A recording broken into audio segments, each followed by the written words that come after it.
The organizing team, a lecture series and training program on exploring policy mobility for local solution and community resilience through natural flood management, a comparative study of Mersey River Basin and Shilibati River Basin in India.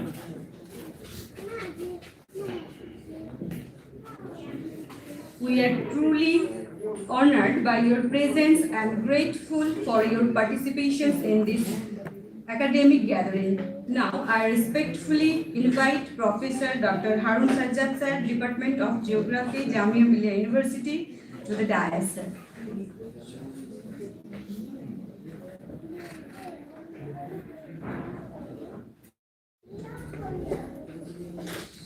May I now request Professor Abhijit Mukherjee, Department of Geography, Geophysics, IITKHARAGPUR, to the dais. With due respect, I invite Dr. Dinia Mukherjee, Associate Professor, Department of Humanities and Professor Dr. Amrita Sen, Assistant Professor, IIT Kharagpur. Ma'am, please come to the dais. Towards felicitation, I request Paromita and Rohel to felicitate Professor Dr. Harun Sajjad Sir.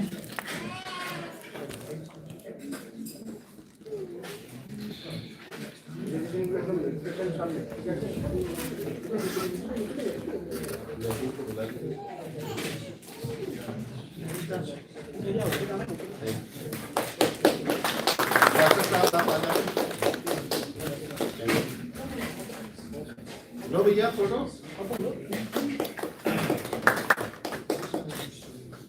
Thank you thank you so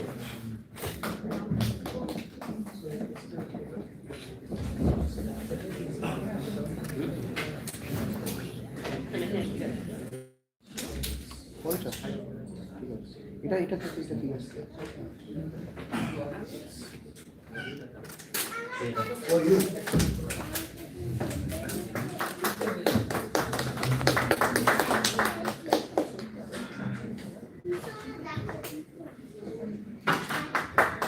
तालियां कोई बजाने का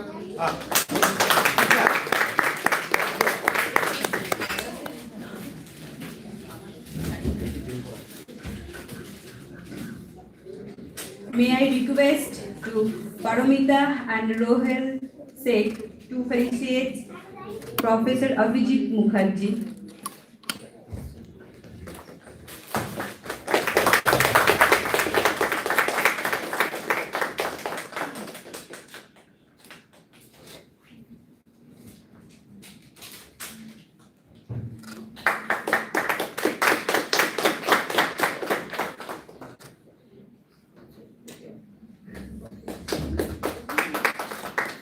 Now, I request Abdul Sahib Mannan and Abujar Rahman to felicitate Dr. Dinia Mukherjee.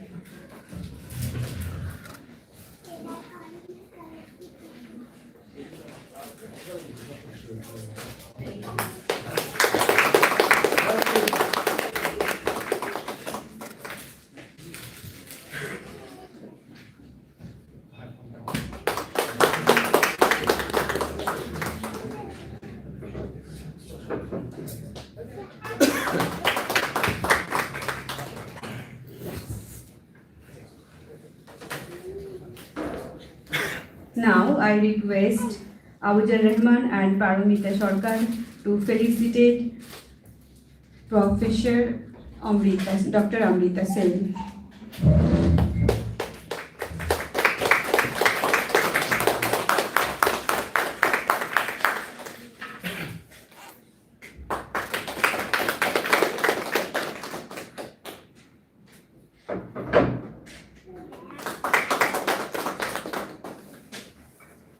Development Institute, University of Manchester, UK, to deliver the welcome address and formally open the session.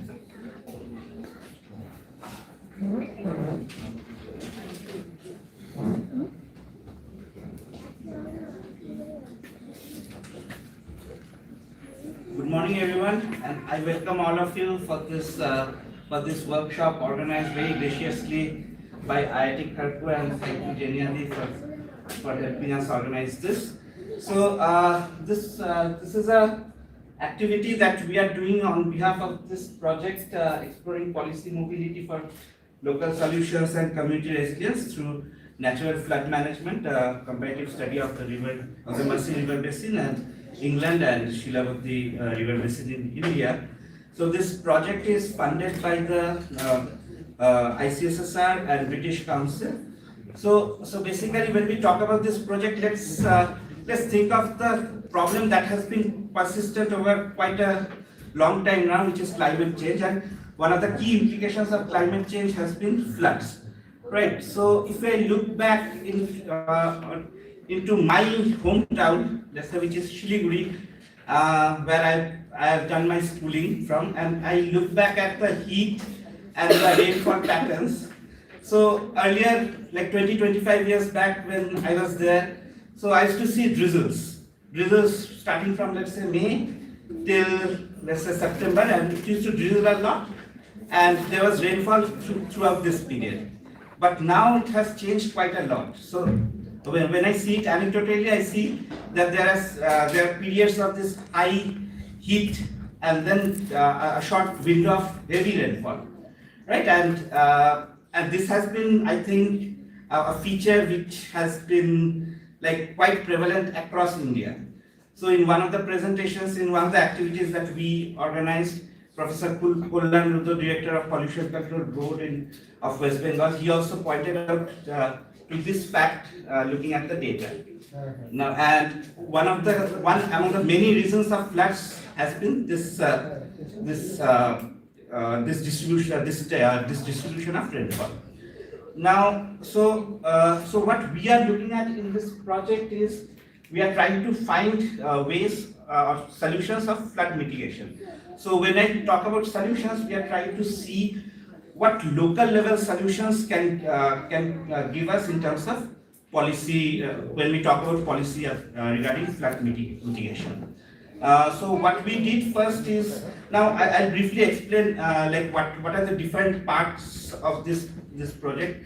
We started with some virtual seminars because one of the key component of this project has been engagement with ECRs, so early career researchers.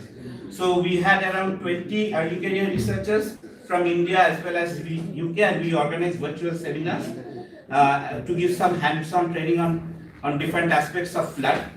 And then our first key activity was in October 2025, where we organized a couple of field visits in Mersey River Basin, and then a one-day workshop in the University of Manchester, where we invited ECRs based on UK as well as, and we discussed the findings of the field trip at that point of time. The second activity is what we are having right now. So this is a 1-week activity which we started in Alia University with a 2-day workshop discussing different aspects of flood mitigation. And then we had a couple of days of field visit in Shilibati River Basin, parts of Corbetta and Hata. And then we are here right now for this workshop at IITKHARAGPUR. And the main focus of this workshop is ECR presentation, and we'll be spending most of the time of this workshop on ECR presentations. And the final part of this project would be in Japan. So sometime in April, we will have another workshop in Japan where we would be discussing what came out from the UK field visit, what came out from Indian activities, and then we'll discuss all of them, and then try to, the main objective is then try to see what local solutions can give when we talk about policies regarding flood mitigation. So we are looking at indigenous knowledge. So we looked at some local solutions in UK. We looked at some indigenous knowledge that we get from the Shilibati River Basin during our field visit, and we tried to integrate both and see if there is any possibility of proposing natural flood management solutions for mitigation of flood. So this is broadly about our project, and now I welcome Nasrin to talk more about this whole project and the activities. Thank you.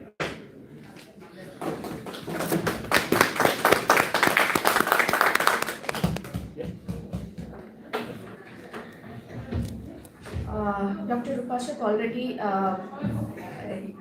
gave the brief outline of this project. Now I would like to welcome all of you in this event, distinguished guests, esteemed scholars, dear colleagues from India, UK and Japan.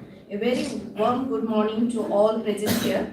It is my great privilege and honor to welcome you to the lecture series and training program being organized by Alia University in collaboration with IITKHARAGPUR from 5th to 9th January 2026 under the ISPF ICSSR collaborative project exploring policy mobility for the local solutions community resilience through natural flood management, a comparative study of Mersey River Basin UK and Shilibati River Basin India. We are truly honored by the presence of our special guest whose collective guidance and continuous support to inspire our academic endeavors. I would like to, it is indeed a privilege to welcome our distinguished resource person, Professor Joe Ravage, Mind Laboratory for Collective Intelligence, University of Manchester.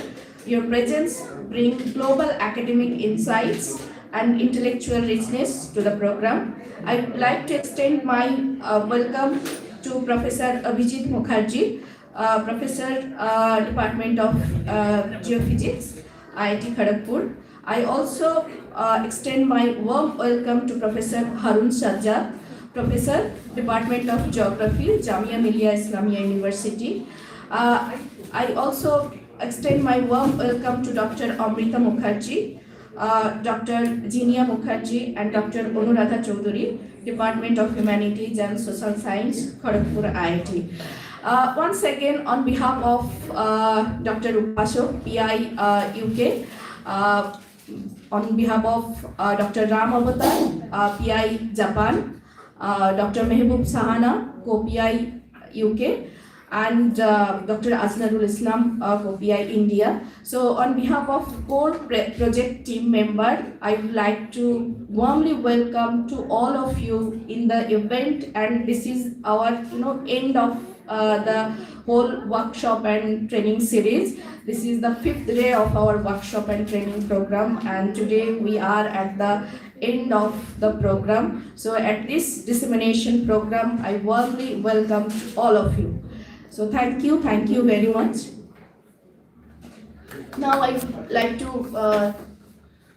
call Dr. Orindam to carry on.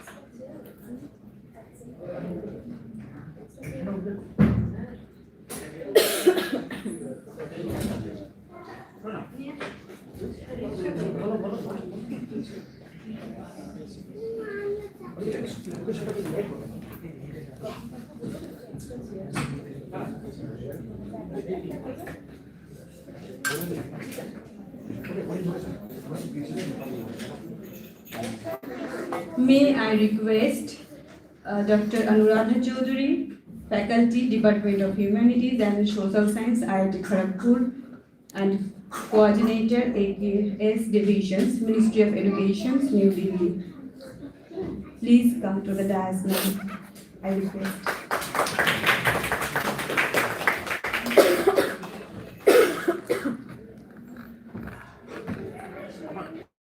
Now I would like to request our beloved Nasrin ma'am to felicitate Madam Chaudhary, please. Arumita, please help ma'am.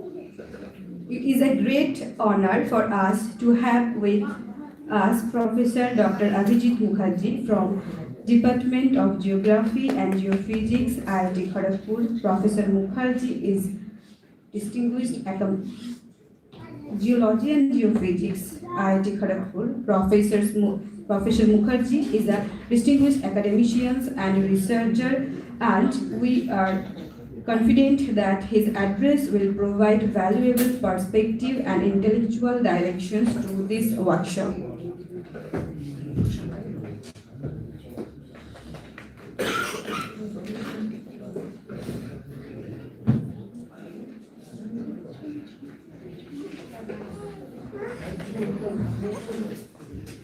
Now, I invite Dr. Anuradha Chaudhary, Faculty, Department of Humanities and Social Science, IIT Kharagpur, and Coordinator, AKS Division, Ministry of Education, New Delhi, to kindly lead us with the invocation. Ma'am, please.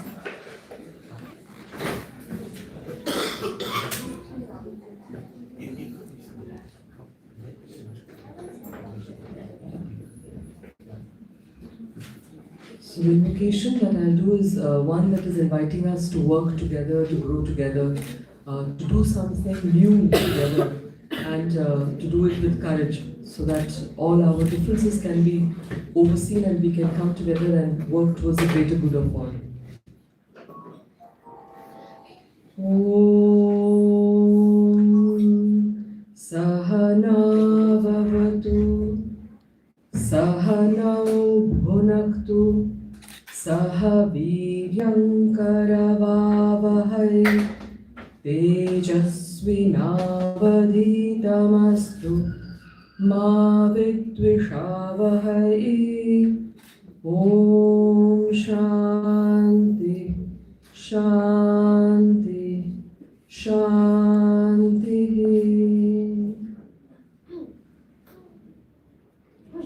Om Shanno Mitra Varunaha Shanno Bhavatvaryama Shanna Indro Brihaspatihi Shanno Vishnurukramaha Namo Brahmane Namaste Vayo Tvameva Pratyaksham Brahmasi Tvameva Pratyaksham Brahma Vadishyami Vritam vadishyami, satyam vadishyami, tanmamavatu, tadbhaktaramavatu, avatu mam, avatu bhaktaram. Om Shanti, Shanti, Shanti. So as we work on a very important subject which has to do with flood, nature, our relationship with nature, these invocations are basically the recognition that there are many forces living and non-living, natural, human, all that have to come together in order to ensure the well-being and protection of environment, of the individual, and so that we work with an understanding of the relationship we share and ensure that these relationships are leading towards the greater good of all human and non-human entities. Thank you.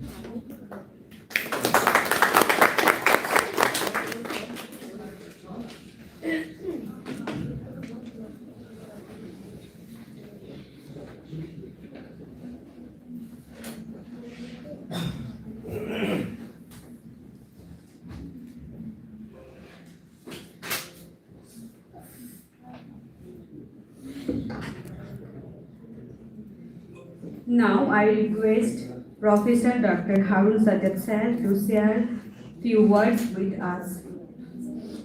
Sir.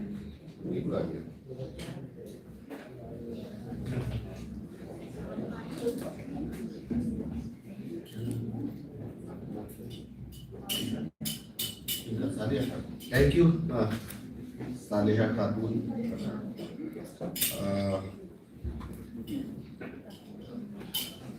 कैफियत कुछ यूं है madam, कैफियत कुछ इस तरह की है कि सुकून दिल के लिए कुछ तो एहतमाम करो और जरा नजरें मिले तो फिर उन्हें सलाम करो। मुझे तो होश नहीं, आप ही मशवरा दीजिए। मुझे तो होश नहीं, आप मशवरा दीजिए। कहाँ से छेड़ूं फसाना, कहाँ तमाम करूं। So, respected dignitaries on the dais of the dais, the organizers of this very important international workshop on natural flood management. First of all, I would like to thank the organizers of this project, and especially Dr. Nasreen Bano and Dr. Aznarul Haq Islam for Dr. Mehboob Sahana Al-Wasat, who have given me an opportunity to be a part of this important event.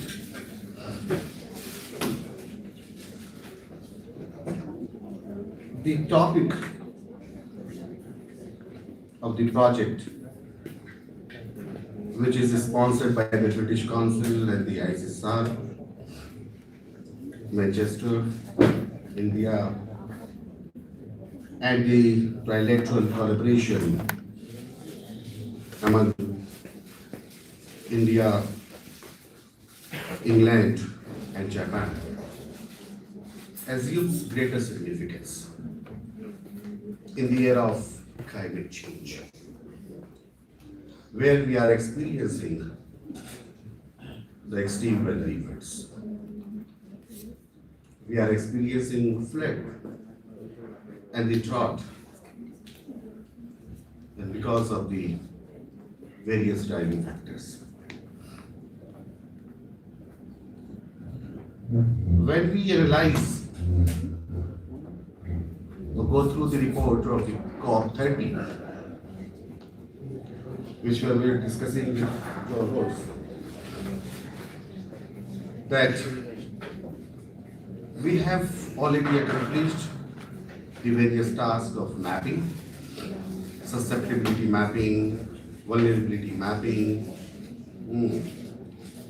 the spatial distribution of the areas of flood. But what is lacking actually is the adaptation, which is very important.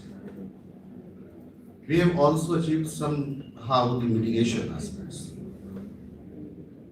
as there is a paradigm shift from the mitigation strategies of the flood from the hard technology, hard engineering technology, to the soft engineering technology.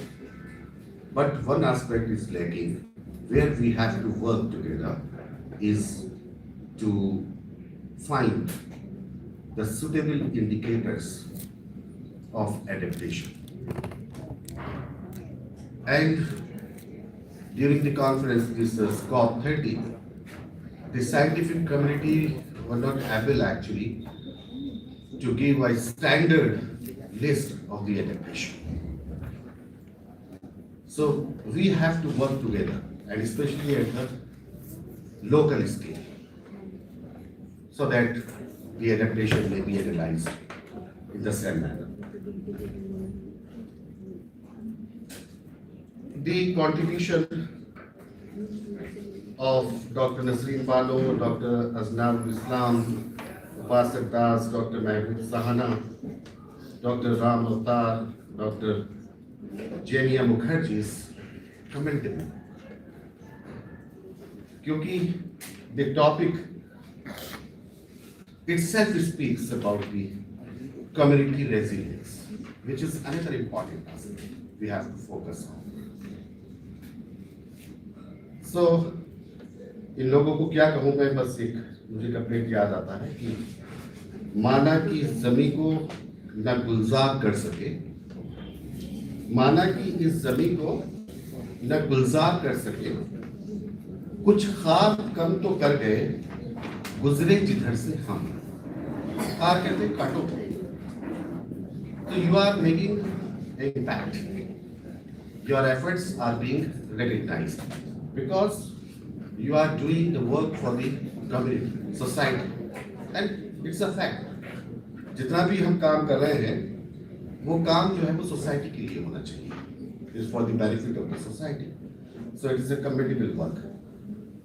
Dr. Mahbub Sahana, one of the leaders of this project, also deserves appreciation. जब ये मेरे साथ PhD करता था, तब भी बहुत अच्छा काम ये किया इसने और आगे भी कंटिन्यू किया. इसके लिए भी मैं कुछ कहना चाहता हूँ कि जहाँ जाएगा वहीं रोशनी लुटाएगा. पहले इंडिया में था, मैनचेस्टर में जॉन रॉबर्ट्स के यहाँ जाकर के रोशनी लुटाया. जहाँ जाएगा वहीं रोशनी लुटाएगा. किसी चिराग का अपना कोई मकान नहीं होता. तो तालियां मारिया थोड़ी बजा रहे, क्या मतलब तालियां बजाओ तो थोड़ा सा पैदा हो मुझे. तो ये जो टीम है ये एक मिशन लेकर के चल रही है. मैं इसे मिशन ही कहूँगा क्योंकि कम्युनिटी रेजिलियंस पर काम करना बहुत ही ज़रूरी है. बहुत मैपिंग हो गई, बहुत टेक्नोलॉजी अवेलेबल हो गई, बहुत हमने मशीन लर्निंग कर लिया और अब आर्टिफिशियल इंटेलिजेंस भी कर रहे हैं. लेकिन किसके लिए कर रहे हैं? जब तक आप उनको इन्वॉल्व नहीं करेंगे तब तक काम नहीं मिलेगा. So we have to involve the community. Community participation is very much necessary. And we were discussing with Aznarul that some measures through local solutions were being carried out by the Manchester University, where the local people are involved. They are devising the suitable policy strategies for lessening the impact of flood. So such kind of approach is also required in India. So we are involving the resilience. ये एक collective effort है ना? और not only India, Nasreen बानू का और अजनारुल का ही नहीं, बल्कि जेनिया मुखर्जी, राम अवतार, my friend from Japan, उपासकास, इन सब का भी इसमें सहयोग है. और अप्रोच को मैं अप्रिशिएट करता हूँ, सलाम करता हूँ. क्यों सलाम करता हूँ? क्योंकि इनका एफर्ट है कि हयात लेके चलो, हयात लेके चलो, कायनात लेके चलो. चलो तो सारे जमाने को साथ लेके चलो. सारे जमाने को साथ लेकर कहना नहीं पड़ा, तालियां बन गई. सारे जमाने को साथ लेकर के आप चल रहे हो. सारे जमाने का मतलब ये है, जैसे अभी मैडम ने बहुत ही खूबसूरत जो प्रेयर थी वो बड़ी आइए साथ मिलकर के कुछ काम करें, कुछ अच्छा काम करें जिससे कुछ इम्पैक्ट हो. तो वो काम आप कर रहे हो, इसके लिए आप जो है वो मैं मेरे एप्रिसिएशन आपके लिए. फ्लड जो है वो तो आती रहेगी, आएगी. Climate change is not a new phenomena जो फ्रॉम सेंचुरीज. 100 साल पहले मुझे तुमसे प्यार था, आज भी है, कल भी रहेगा. Climate change continue, but the intensity has increased, the magnitude has increased because of the anthropogenic activities. So somehow we have to cut it, and we have to think the developing countries and the developed countries how we can cut this increasing temperature or cut the emission of the carbon dioxide into the atmosphere, for which we require the finance, which is also lacking. You see, so the finance is continuously being reduced. So we have to make efforts for climate finance. This is important area to focus on. ये 5 दिन की workshop में जैसे कि मैं देख रहा हूँ, बहुत खूबसूरत तस्वीरें मेरे सामने यहाँ पर मौजूद हैं. Those who have participated, Professor George Roberts, and I also see him that he was very much active in engaging the youngsters to find some ways of mitigating the flood, how it can be reduced. Shri Manish Jain, IAS Irrigation Water Resources Department, Dr. P.P. Salim Saab, Kalyan Rudra Saab, Chairman Pollution Control Board, Professor Shah Fazal from Aligarh Muslim University, Sonat Kumar Machet, University of Burdwan, Dr. Jania Mukherjee, IITKHARAGPUR, Dr. Amrita Sen, IITKHARAGPUR. So these people have deliberated a lot on such topics and the subtopics of the this project. And I hope that when this workshop ends today, so there will be some recommendations to the government, so what should be done. Actually, हम लोग काम बहुत करते हैं, है ना, बहुत अच्छे इम्पैक्ट फैक्टर में हम पेपर भी पब्लिश कराते हैं, लेकिन वो वहीं तक रह जाता है. तो एक चीज़ ये भी है कि डिसिमिनेशन, शेयरिंग, ये बहुत इम्पॉर्टेंट है. बहुत प्लेटफॉर्म्स आजकल हैं, हमें बताना होगा कहाँ पर क्या प्रॉब्लम है. तो मैं आपको इस मौके पर बहुत मुबारकबाद देता हूँ. I congratulate the whole organizing team, and I am thankful to you. I am indebted.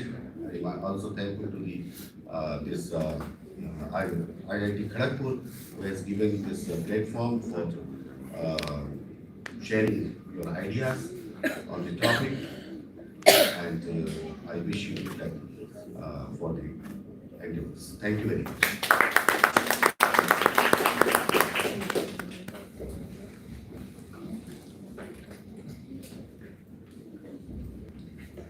Thank you, Professor Sajjad sir, for your enlightening declaration.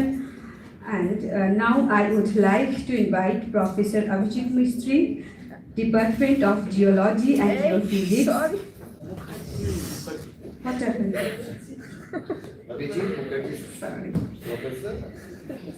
Sorry, sir. Abhijit Mukherjee, Department of Geology and Geophysics, IIT Kharagpur. Kindly deliver the inaugural talk, sir.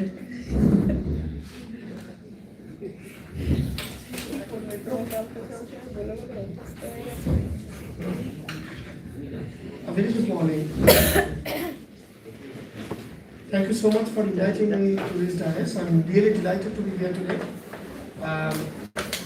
Just looking into the flyer, I can see there are a lot of institutes across the planet, across the continents, who are participating in this forum. And on behalf of the Office of Research and Development at IIT Kharagpur, I'm welcoming all to this campus. Thank you so much for being here, enlightening us and sharing your knowledge with us, with the IIT Kharagpur community, as well as the participants in this event. Saying that, I think I was more invited more as a subject expert. That's what my impression was talking with Jinia. And honestly, before I came here today morning, I was not very sure what I'm supposed to talk about. So I asked her I think 1:45 in the night yesterday, what I'm supposed to talk. And she said just go and talk. But then when I saw the flyer, it seemed to me that, okay, yeah, this is something I possibly know a little bit about. And looking at the names, in the photo, I also realized that I have a lot of connections to many of these organizations. For example, I have about 20 years of collaboration with University of Manchester. I work with the Dean of International at University of Manchester for so many years. Many of the students from Manchester come to me, and we have joint PhD programs and so on. We do have a MOU with University of Manchester and IIT Kharagpur, where we provide joint PhD degrees. So we have such a close relationship. Also I was delighted to hear the name of Ram Avtar. who's kind of like my former student, presently at Kyle University. And again, we have worked quite a bit in the past. So yes, I know the people around. Now, the topic that you are all talking about, I kind of, in my personal capacity, I work on that to a certain extent. However, through my background, I'm a physical and chemical hydrogeologist. So I basically work with water, groundwater, and more from a geoscientific perspective. And with times I've realized that as much as the science is important, society is also important. None of them are more important than each other. They go hand in hand.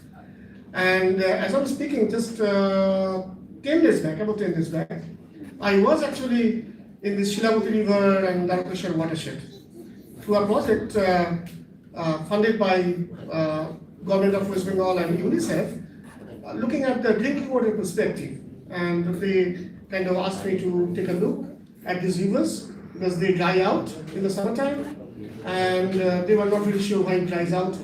Because the main concern is that as these rivers dry out, there is aesthetic issue and other sociological issues.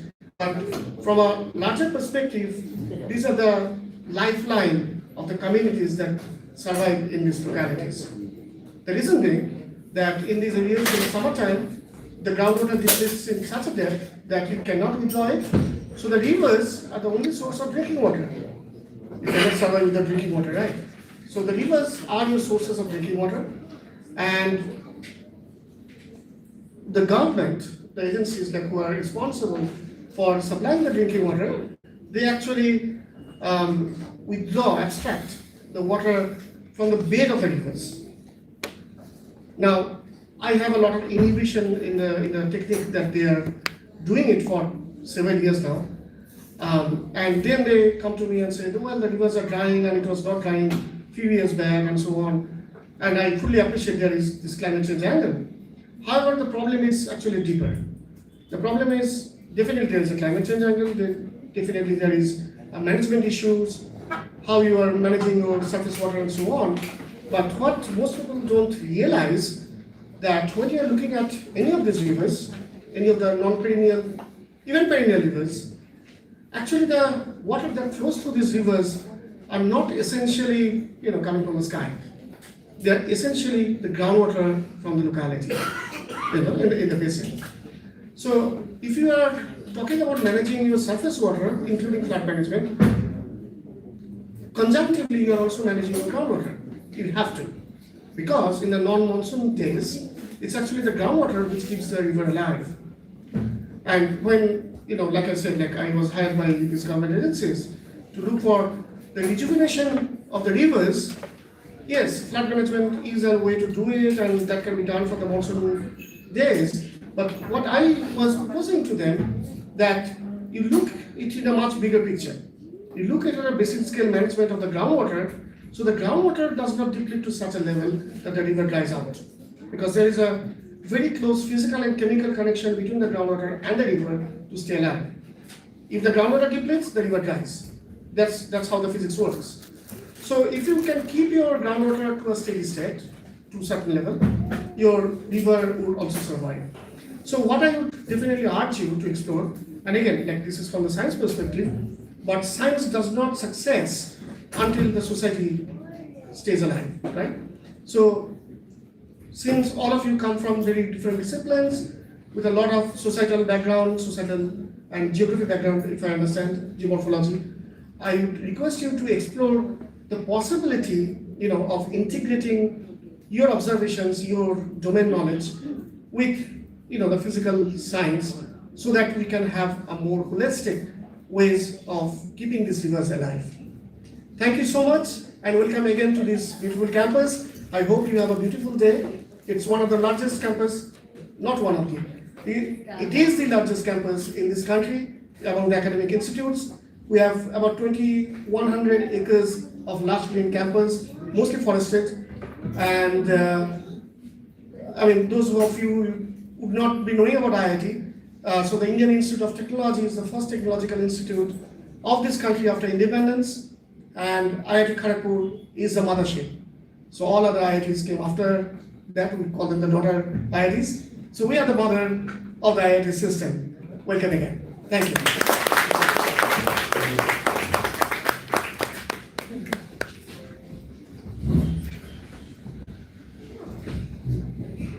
Thank you, Professor Mukherjee, for your enlightening and inspiring address.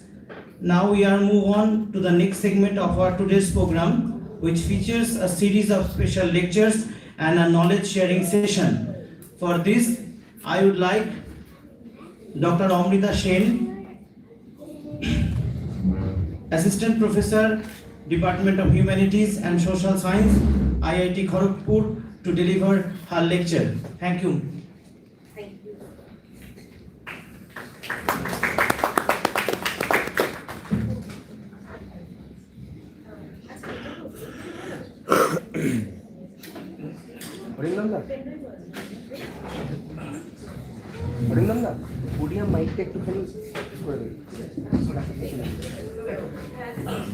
আমি voice পাচ্ছি না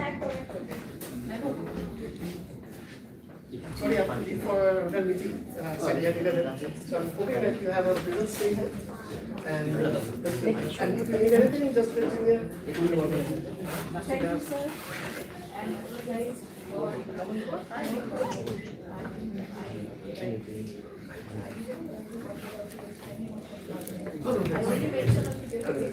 अरे यार ये काम से जाना जाता है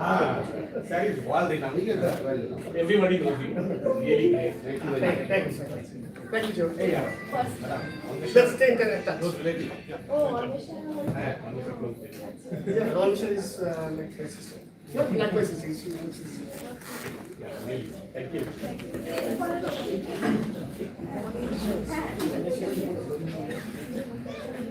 बात सकते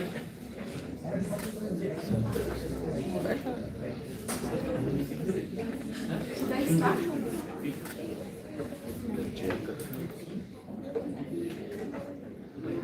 So, should I start?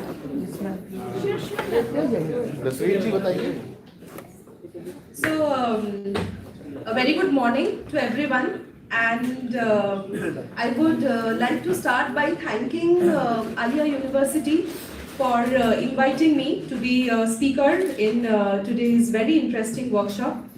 And I believe that more than what I speak today, I intend to learn from like all of you, because I believe that early career researchers are few of the best minds who can actually sort of teach us and train us about certain things that they are working upon. And also, I would like to apologize because there is a change in the topic. So initially, I had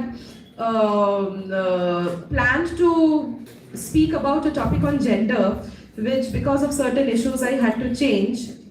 And right now, I would be speaking on one topic which is not related to gender, but yet I think that it has some relevance towards the general understanding of resource management. If not flood management, I think that maybe some aspects of the lecture would be relevant for water management as well. But this topic largely is a part of my own postdoctoral research with Professor Harini Nagendra that I had done in Nazim Premji University for about 2 years. And the topic of this research is the role of environmental placemaking in conserving urban ecological commons, a sociological analysis of case studies from Bangalore. I would not specifically go into a lot of theoretical discussions today because that is not my purpose here.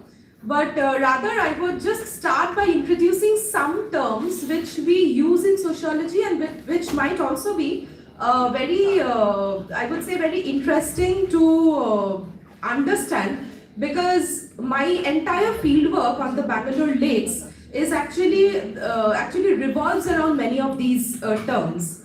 And one such term that you can see over here is that of place and space.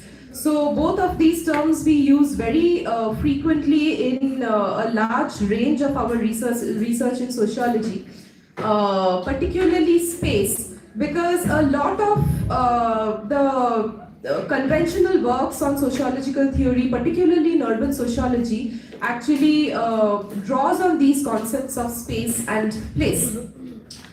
Now, just to begin with, I think it is worth mentioning that we all know what place is. So it is something that where we stay, it is something that we inhabit, it is something which is largely to say it is physical, something that we can touch, something that is tangible, something that is inhabited by communities. So there is a very general understanding of place which we all have in our minds. About space, about place, about region, about locality, because these are the terms that we are using almost every day. There is essentially a place where we live. There is essentially a space that we occupy. There is essentially a region that we are a part of. So all of these things we can see around us. We can feel, we can touch, we can experience. But I think that with the introduction of urban sociology as a subdiscipline of sociology, a whole lot of understanding about space and place was changed, was transformed towards, I would not only say better, but a much more holistic and comprehensive understanding of how we can actually go beyond the materiality. How we can actually go beyond the material landscapes that we can feel, touch, that is tangible, and also include certain aspects which we might not touch, which are not physically present, but yet they are equally significant in the constitution of place and space itself. And this is where I think some works of sociologists are very important. One of them being Henry Lefebvre. So there are some sociology students here whom I can see at the back, a few of my research scholars and several other early career scholars. They might have heard, I believe that they might have heard about the works of Manuel Cassels, Henry Lefebvre, because these concepts, the concepts of space and place introduced by them are not only used in sociology but over a period of time. We also see that they have been equally used in other disciplines like in English, like in cultural studies, like in geography, like in the study of planning and architecture and several others.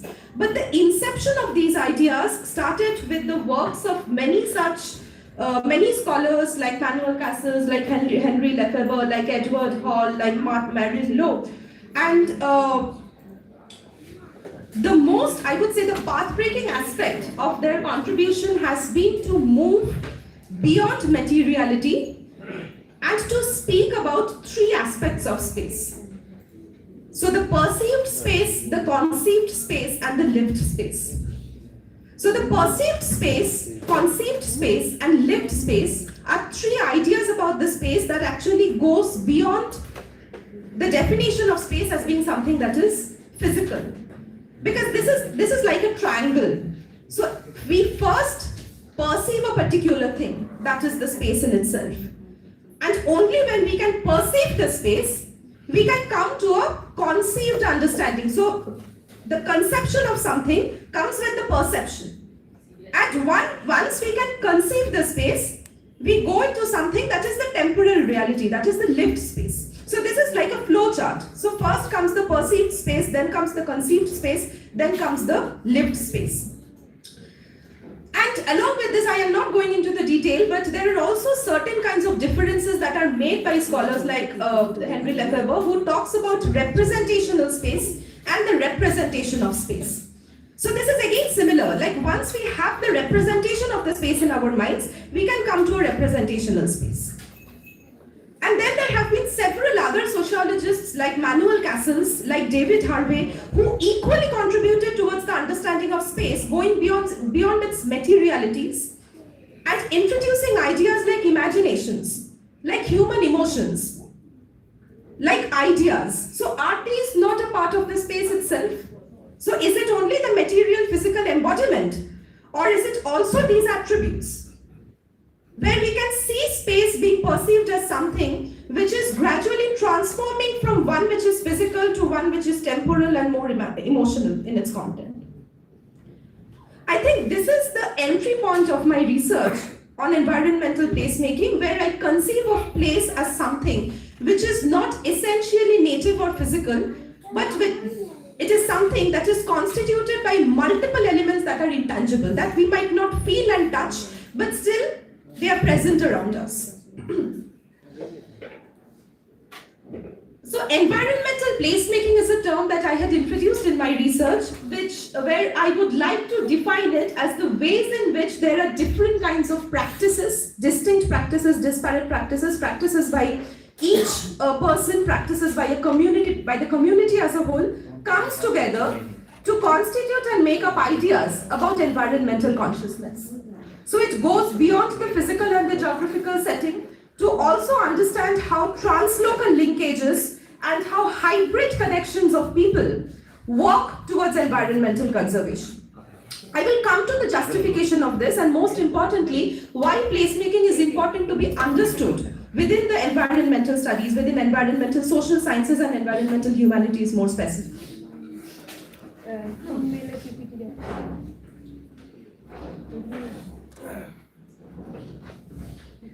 I have worked on Bangalore for this particular project on environmental placemaking. But just before going into the history of the city and how I contextualize my research, it would also be very useful to know that for a long time, for those of us who are working on environmental social sciences, they would be knowing that often the connections to nature were largely related to being native. So it was always believed by different foundational scholars like Madhav Gargil, who passed away recently, and then several other foundational scholars like Mahesh Rangarajan and multiple others, who sort of tried to bring up an idea that it is only the indigenous communities, the native communities, who can look after their nature. And we have several studies which actually attunes to this kind of thinking. That there are nativized practices. Communities who are staying for a long time in a particular landscape are only people who devise certain kinds of conservation techniques that are amenable to nature. But right now, many of us are working on urban contexts. We are working on cities. And especially if we take the case of cities in India, it would be very difficult to sort of trace so much of nativized connections to the landscape, because as we know that most of the cities in India are right now extremely overcrowded, and they have actually become hubs of industrial growth, and Bangalore is essentially one of them. So the whole lot of communities who are staying in these cities, in these places, are essentially not native communities, which I have also found in the course of my research, that people who contribute to lake restoration, most of them are not native communities. Then is it that when we think about environmental movements in the cities, we leave out these communities who are not native, who do not have that kind of an indigenous connection to the landscape? Definitely not. Because if we are doing that, then we are actually leaving out a major chunk of the population out of the imagination of environmental conservation and consciousness.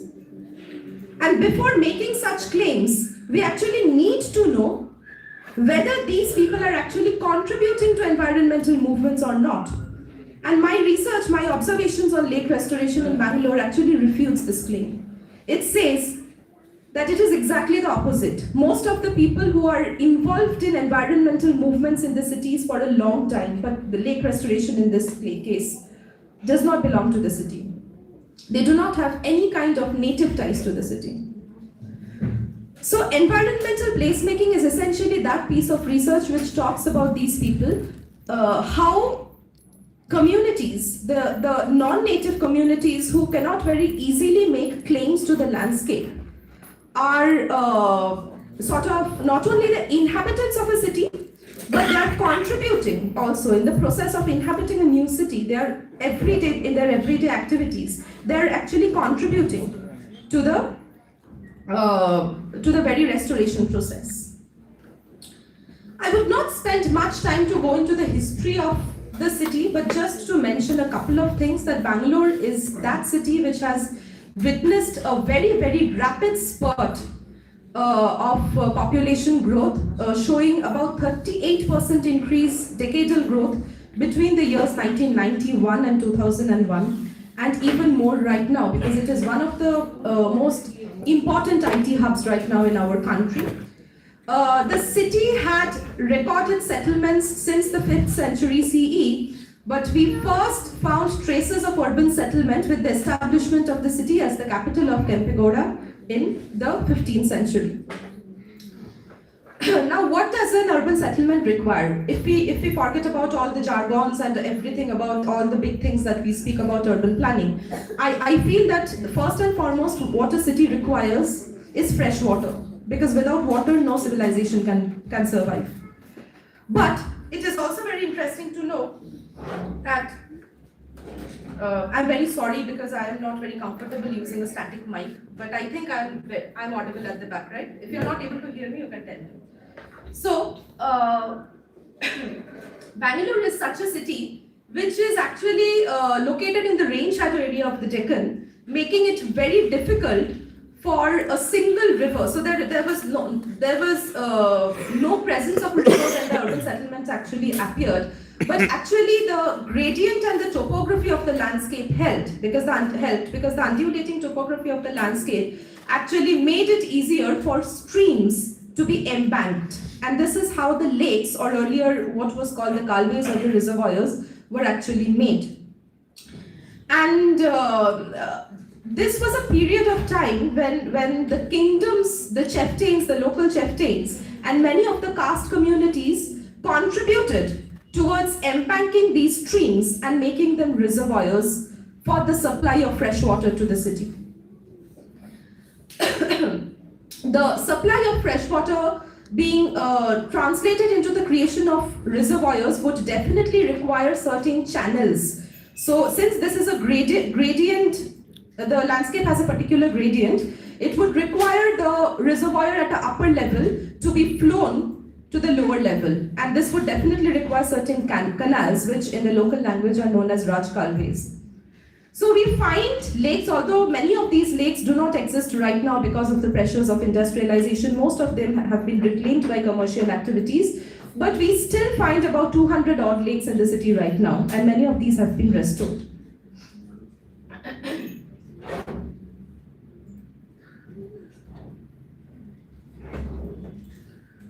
Lakes are a part of the entire commons landscape, ecological commons landscape of the city, where we find within the lakes only we find small ponds which are known as the kuntes in the local language.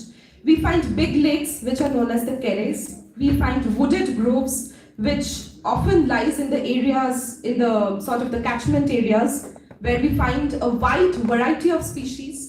We have cemeteries, again, like many of you would be knowing that in South India, cemeteries are a very important part of the commons because these are not only places where ancestors, where people go to sort of get some blessings from their ancestors, but these are also very important community governed spaces where people actually worship nature. They dedicate certain trees to their ancestors on their death anniversaries. So these are very important community spaces. We have grazing lands, and we have several other parts of urban commons, like we have submerged lands, we have non-arable lands, we have fallow land, we have rocks and water channels. So this entire ecological landscape basically provides the natural the natural supplies to flourish, to irrigate the lakes.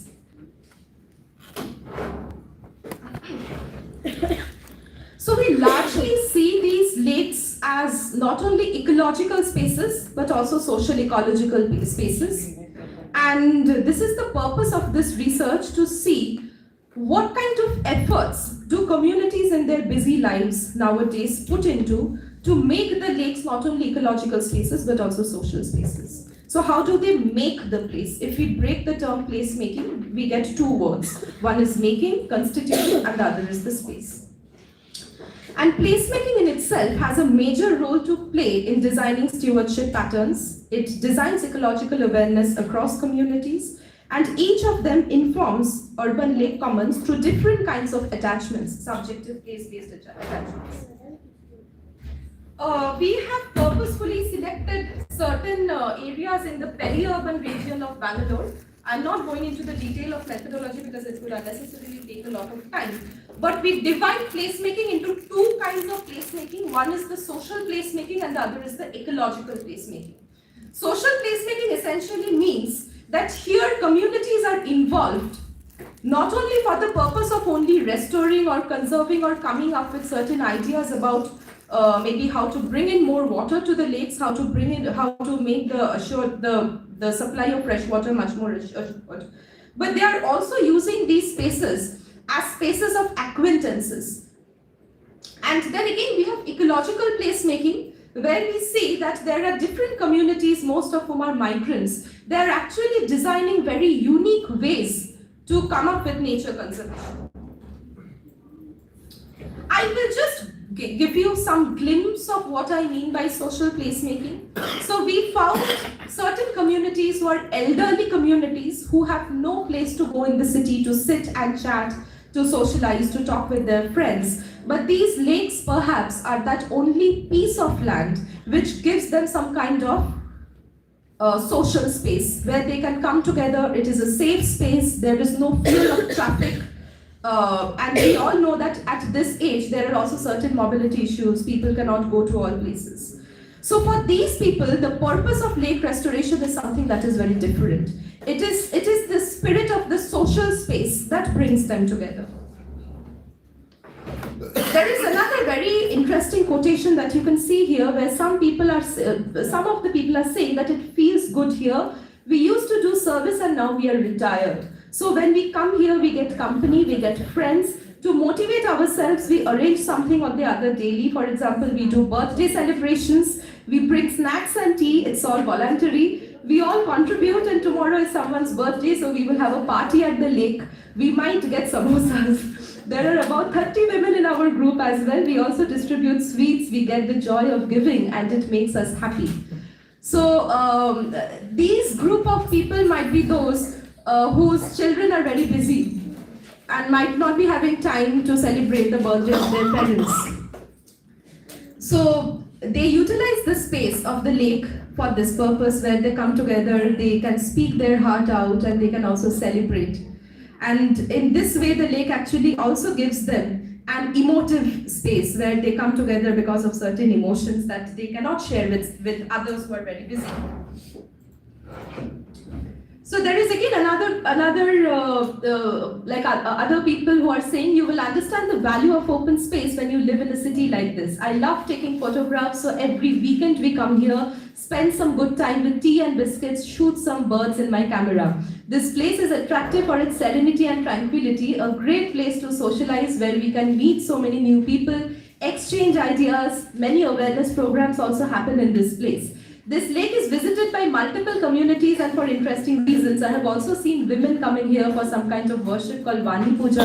They keep fast for the whole day and come here to worship the people tree, taking 3 rounds of the lake and praying. It is believed that this worship is for the women who have kids, it's for their good health. This lake has the potential to bind together the entire community.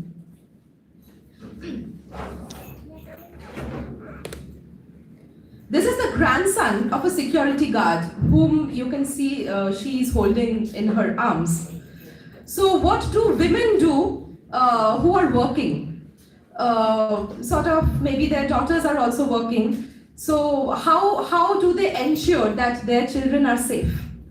So this is again that space. The lake is that space where they do not have any hindrance to bring their grandchildren as well. Rather, I would say that this is an extremely, interesting space for the children also, because they can get that exposure, they can be by themselves, they can spend a lot of good quality time while their grandparents or parents might be working. So this is exactly that case. So she says that children coming to this place is another reason for my loving this place. At times I bring my grandchildren along with me. They enjoy the company of other kids around. I enjoy looking after the potted plants and trees near the gate where I sit. I enjoy the fact that here people come and plant new varieties of plants. There are varieties of trees brought from Lal Bagh, which is a very famous botanical garden in Bangalore, by a person. So as you can see that under social placemaking, there are so many different reasons. There are parents who bring their children so that they can make friends with other children rather than always playing indoor games. These are very interactive spaces for the elderly community that I just now showed to you. There are people from different locations who do not actually belong to Bangalore, but still they have so much of attachment to this place because this place offers them the space, as I was telling you. So these are so not every community has the same experience. These are very disparate and different experiences of the individual communities. But still these are reasons strong enough to bring them together towards the cause of conservation. Then there is ecological placemaking, where we actually see very direct ways in which communities are engaging with conservation.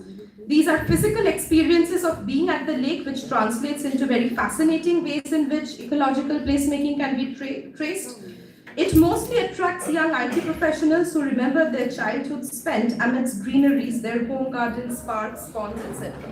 So I actually do not have the time today to show you in what ways or what are the initiatives that these communities are engaging in. But there are actually, we often say this, that memories can do a lot. So if we have fond memories of our childhood and if we get similar spaces when we are growing up in other places, those memories actually influence us to do something good. So you see here 2 women from Andhra Pradesh. We have farms, we grew finger millets, paddy, mustard, vegetables, millets, and even coconut. We have a well, so I used to go swimming in the wells. Some people in my village used to take bath in my village lake. People also had cows. Now all has dried up. This place looks like my village. We get peace, we see birds, cows, and also we feel satisfied. We had a canal, the Godavari Krishna canal. We used to go there with my cousins, my uncle as well. I remember that when I see this lake. As I said, that fond memories actually influence you to do a lot of good things. There are also different kinds of dynamisms that are seen in these efforts. There is a particular visitor at one of the lakes where we worked who says that because I live here, this is just because I'm from another city does not mean that this city does not belong to me. I live here, so I have reasons strong enough to make this place livable. And my contributions towards making this place livable only comes when I can think about nature, about conserving the nature, the lakes, the natural beauty of this space. So he says, I live here, so I wanted to make this place beautiful. I have not taken any money or any CSR related assistance for this. I'm doing all by myself. Now, again, as I said, I have a whole 10 to 15 pages of maybe notes on how this person comes every day to the lake with certain children from an adjacent school and what kind of things he does. So it was one of the most fascinating experiences in my fieldwork to see him save one of the most rotten lake in one of the most beautiful way. So he says that to save lakes, you need passion, you don't need money. Look, I have planted all these fig trees. So this is a part of the conservation. This is a part of his efforts. Among the efforts that he had put in, he mentioned that he had proposed and got a small partition constructed to stop sewage water from entering the lake. Then he started planting several native species of trees. He mentioned that despite spending a large amount of money to construct pipelines, there was no water and the plants were drying out of water deficit. Just one thing that I want to mention here is that out of all his efforts, what he found very useful is to educate and make children aware. So what he does, so there are several government schools in the nearby area where there are children who usually do not get space to be exposed to nature. So they live in slums, they study in a crowded school. It is very unlike the private schools where we have an open playground and a lot of space where children can play and like that. So he feels that it serves a dual purpose. On one hand, it is also a way of helping nature and exposing children to some kind of awareness that they need to save nature for their futures. And on the other hand, it is also some kind of a gesture where he feels the need to understand that children also need safe spaces. Children also need some kind of exposure to green spaces and not just be confined to smartphones and TVs and technical gadgets. I think this is the last thing and I will wind up. So there is this person who says that I'm from Uttarakhand, since that is a natural space, I'm used to that. I feel whatever money we are making ultimately has no value if our environment is bad. I want Bangalore to become like the garden city, one that it was earlier known as, with lots of trees. I feel environmental awareness is increasing and people now know the value of trees. It has become a social responsibility. The best part about this lake now is that birds are coming back. So all of these lakes, as I told in the beginning also, specifically these 3 lakes were garbage dumps 10 years back. And now you can see from the image itself how it has transformed. I don't want to just read the slides here, but I will just wind up with this picture. So this is a little bit different from the things that I was saying so far. I got an opportunity also to know some of the lakes, some of the earlier lakes in the city through the lake songs. So this is a paper that was published in the journal called South Asia. And what was unique, I think that one of the most unique aspects of this research was the fact that we often forget that apart from the mainstream efforts that we are doing, so we are designing plans and policies and laws and regulations, but still we are in vain.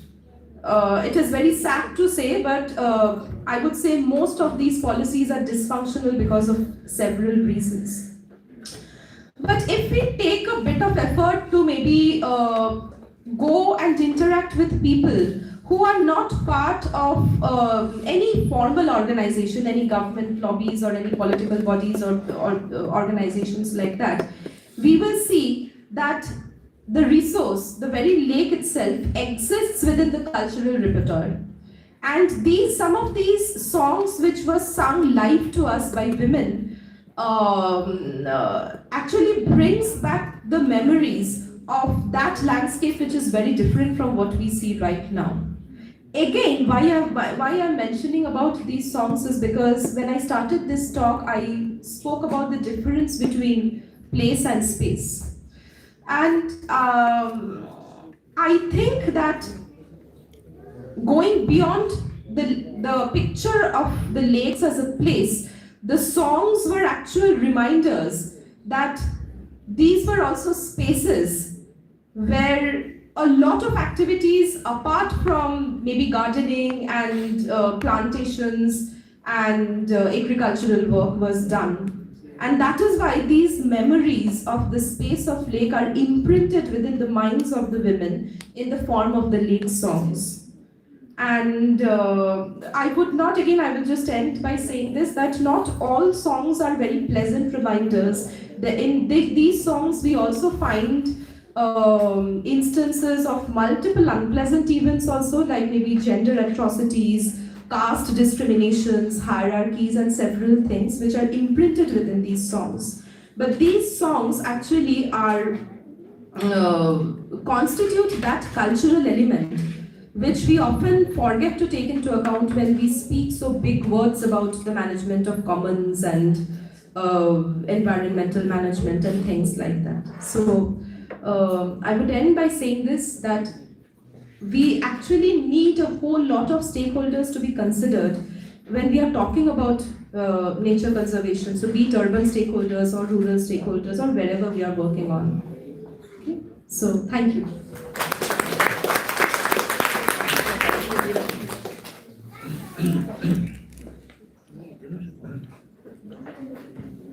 Questions? Yes.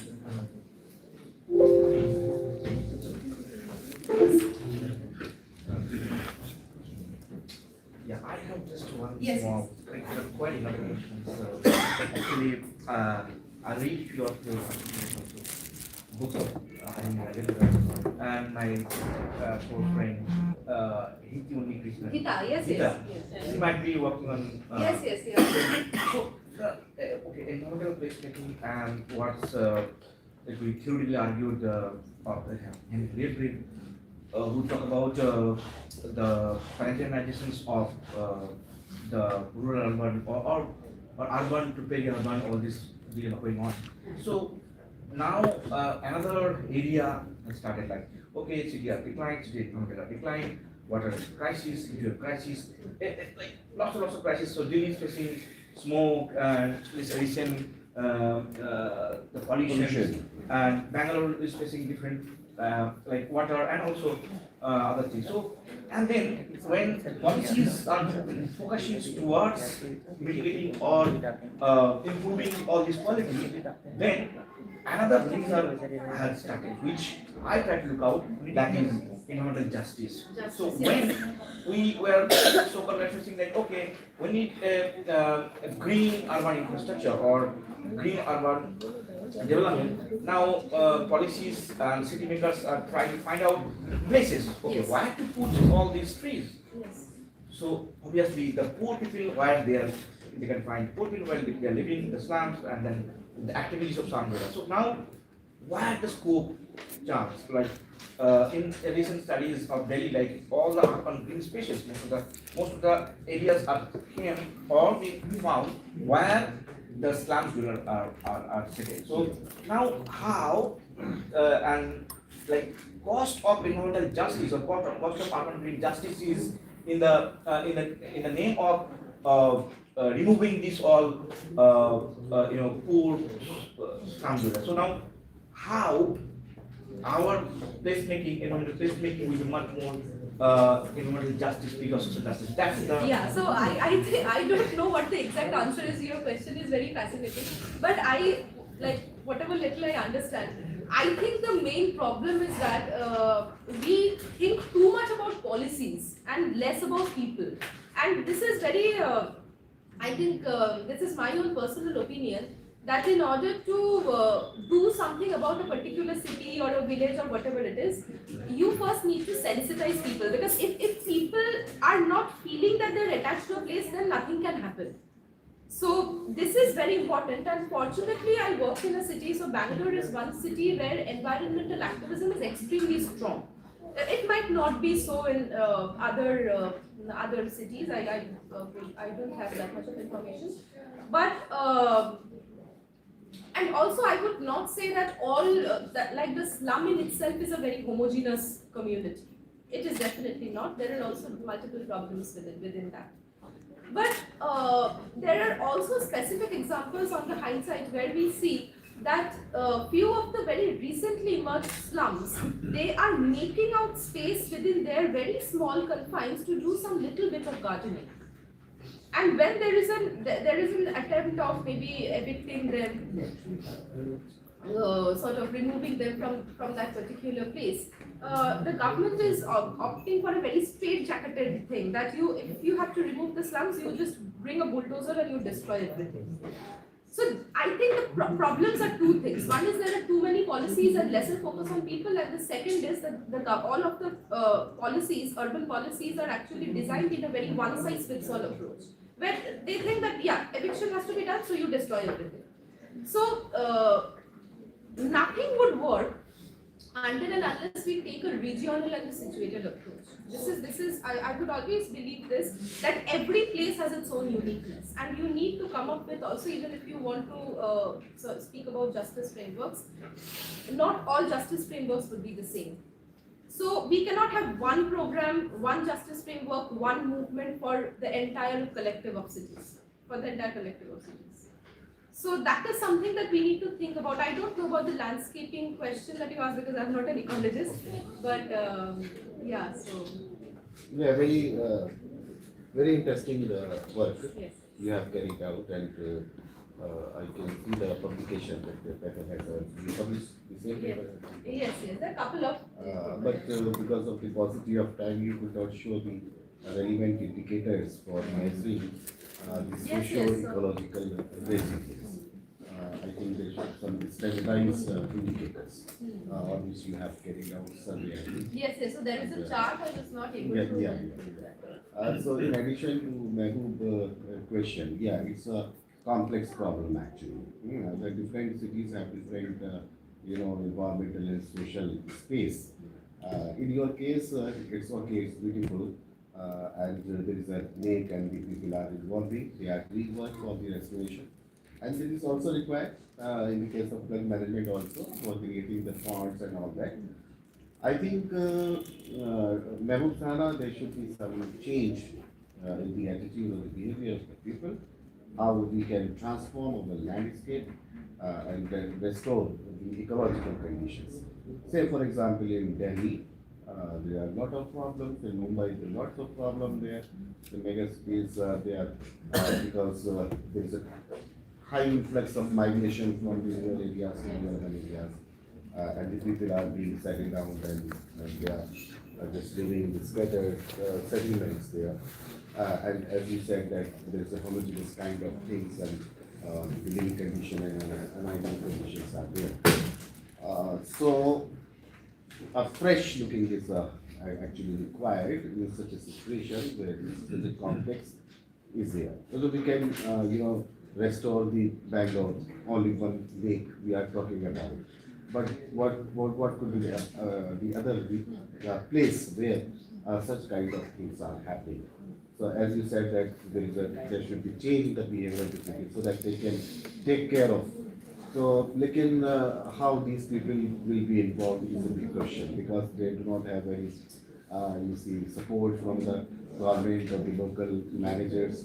कहाँ से वो पौधा या plants वो लगाएंगे Sir, कहाँ if से I आएंगे can just कहाँ से take आएंगे 1 minute to answer or maybe just provide a justification to what you just said. So in one of the 3 lakes that I have worked for my project, which is the Kaikondrahalli lake, so this lake was in a very shady condition for several years, particularly when Bangalore started to import water from Kaveri since 2002. This lake lost almost all of its importance and it became a space for all sorts of undesirable activities. Now the first thing, so when the municipality actually thought about restoring this lake, naturally they did not consider bringing in the local residents and the people like that. So they had their own policy action plan. They were just going ahead with that. But then what happened was that after a few years, it was realized that this would not work like this because the lake was clearly not getting restored. Now, when the municipality invited the local residents to come in, unfortunately there were people from multiple backgrounds. I think this actually answers your question. That to solve any real world problem like this, we actually no one specific knowledge can solve a particular problem. So when this pool of people actually came together, this pool consisted of ecologists, they consisted of planners, they consisted of educators, they consisted of people with a whole domain of knowledge about different things. So if I'm a sociologist, I would be unable to comment about the landscaping. Yeah. So what is required is that a multi-stakeholder. Very Yes. Well, I quick question. think, Okay, fine. no, please. Can you just give a minute, please? Yeah. A comment, really. Space is closely connected with land. Land is connected with power and social hierarchy. There is no doubt about this. So we have to be careful when we say people are attached to this space. My friends who are quite middle income people, they are attached to this space over here. Maybe they are attached to a space on peri-urban, some miles away, but they love to go there for their walks, etc. So then the policy people say, oh, here is a conservation zone, and the local people are not allowed to do this or that. It's a national park even, and so on. So the point is, when you're completely right to say people get attached to a space and then they want to conserve it, the nature, the ecology, the water, etc. But then we have to be careful who is attaching and on what basis and at what distance. So these are all findings that we find, in the international review about peri-urban, for example. And you mentioned Chennai, I think, and so in Chennai, after the flood, 2015, There's a big program from the State Disaster Management Authority, etc. to clean up the water bodies and the river channels. Quite right, they need cleaning up. And the first thing is the slum dwellers have to move, so they are cleared. And then, oh, this space is really valuable real estate. Oh, what a surprise. So the elite do very well, thank you. And so on. Now, and then there is a beautiful riverside park and walk and so on. So then the new people, they arrive at, oh, let's go to Chennai, it's really nice. So my point is, these spaces are part of a process. Now, I think to answer this question would take another hour or so, so let's talk over lunch. Yes, Thank you very much. Yes. I will just take a couple of minutes. I don't have a specific answer, but yes, I will definitely admit certain things that no process of, like, even if I have discussed some of the restoration efforts with the communities coming in, but I cannot vouch that any process is inherently equitable. Because obviously it is not possible to include it within a one single presentation, but if you read some of our papers, you will see that we have also written about the fact that many of these lake restoration efforts had not sort of survived in the long run because people cannot invest time. There are internal politics, there are hierarchies, there are people whose mindsets are not coming together. So there is this whole lot of problem that exists.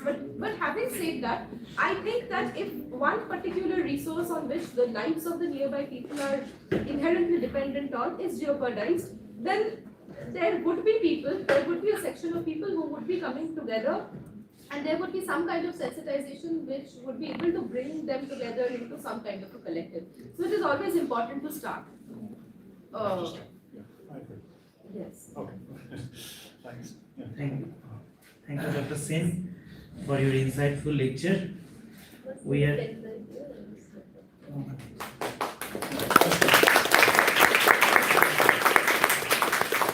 are sure that we have lots of discussion with ma'am, but due to running short of time, we may discuss it during the lunch hour. Now, it's my privilege to call upon the stage Dr. Jinia Mukherjee, Associate Professor, Department of Humanities and Social Science, IITKHARAGPUR, to deliver her lecture. Dr. Mukherjee's work on social hydrology, disaster governance, and community-based adaptation provides crucial insights into localized and inclusive resilient planning. May I request Dr. Mukherjee to kindly take the floor, please.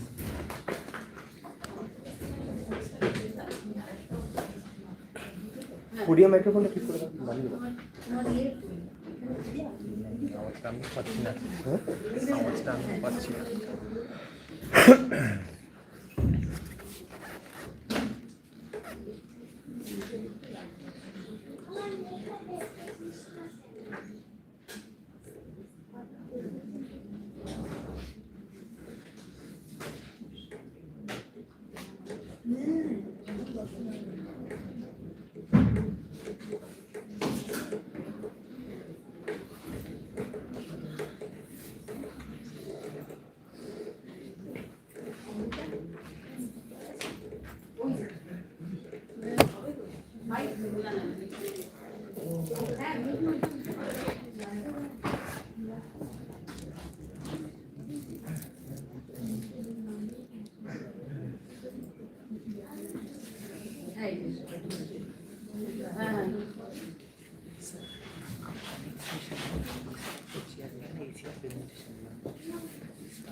Okay, so I think we will just take few minutes and this is about a particular project that we are conducting in the Sundarbans and though this is the presentation that we are trying to make, but this project is something where all of us are involved.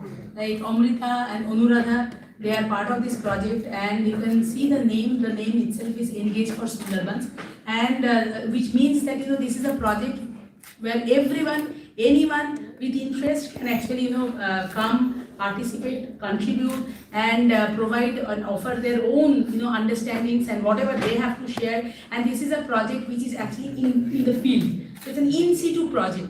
So, and all of us know today that there are a lot of discussions about transdisciplinary, because when we talk about local solutions, the idea is not that it should be only constricted to academia. But as Amrita also mentioned in her presentation, space making, place making, social place making. So what we see is that why and how the issues need to be addressed by incorporating perspectives, methods, understandings, insights from several stakeholders, right? Because otherwise only academia, trying to explore problems and coming up with solution sets, then we have seen the ill effects, catastrophic impacts of that kind of a lopsided, technocratic, reductionist approach.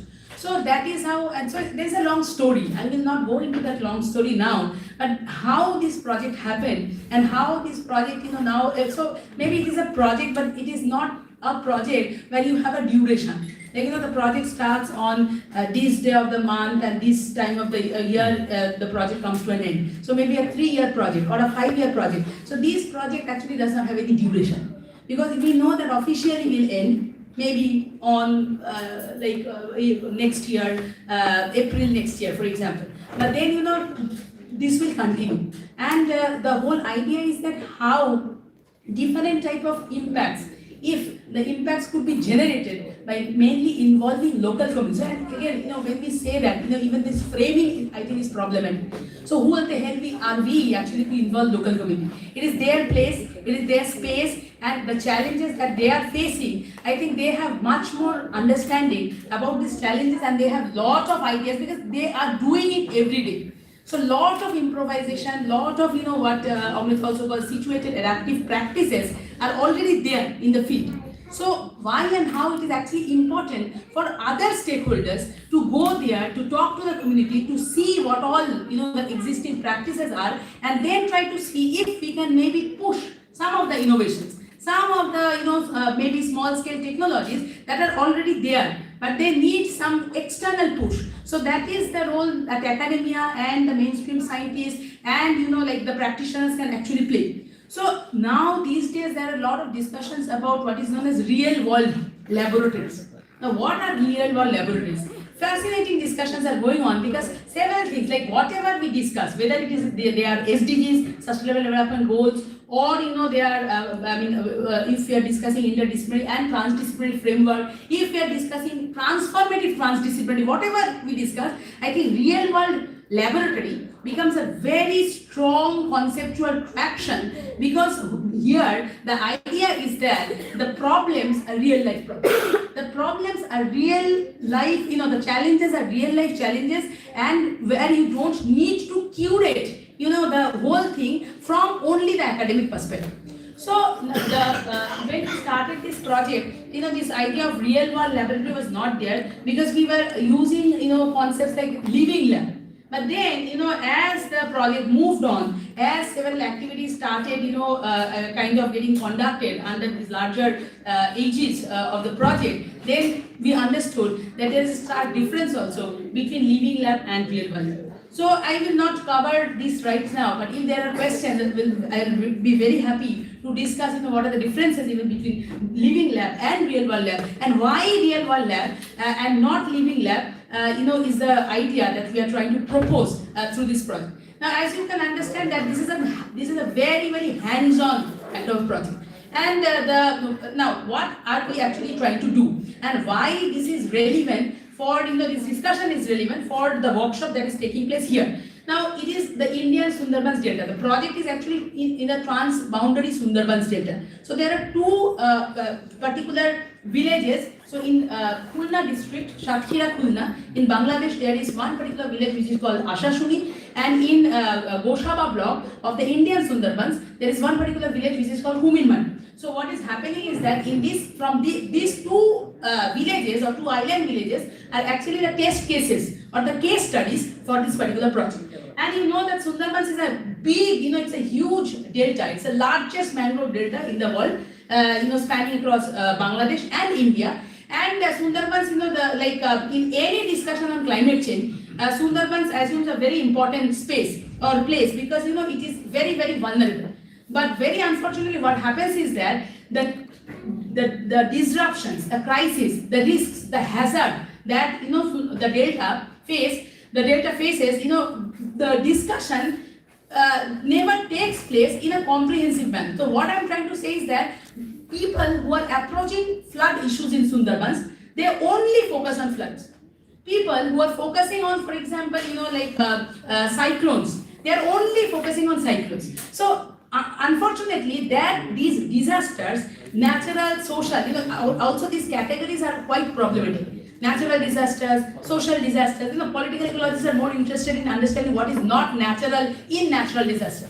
But on the other hand, the people who are doing hardcore technical sciences, they are mainly interested in modeling.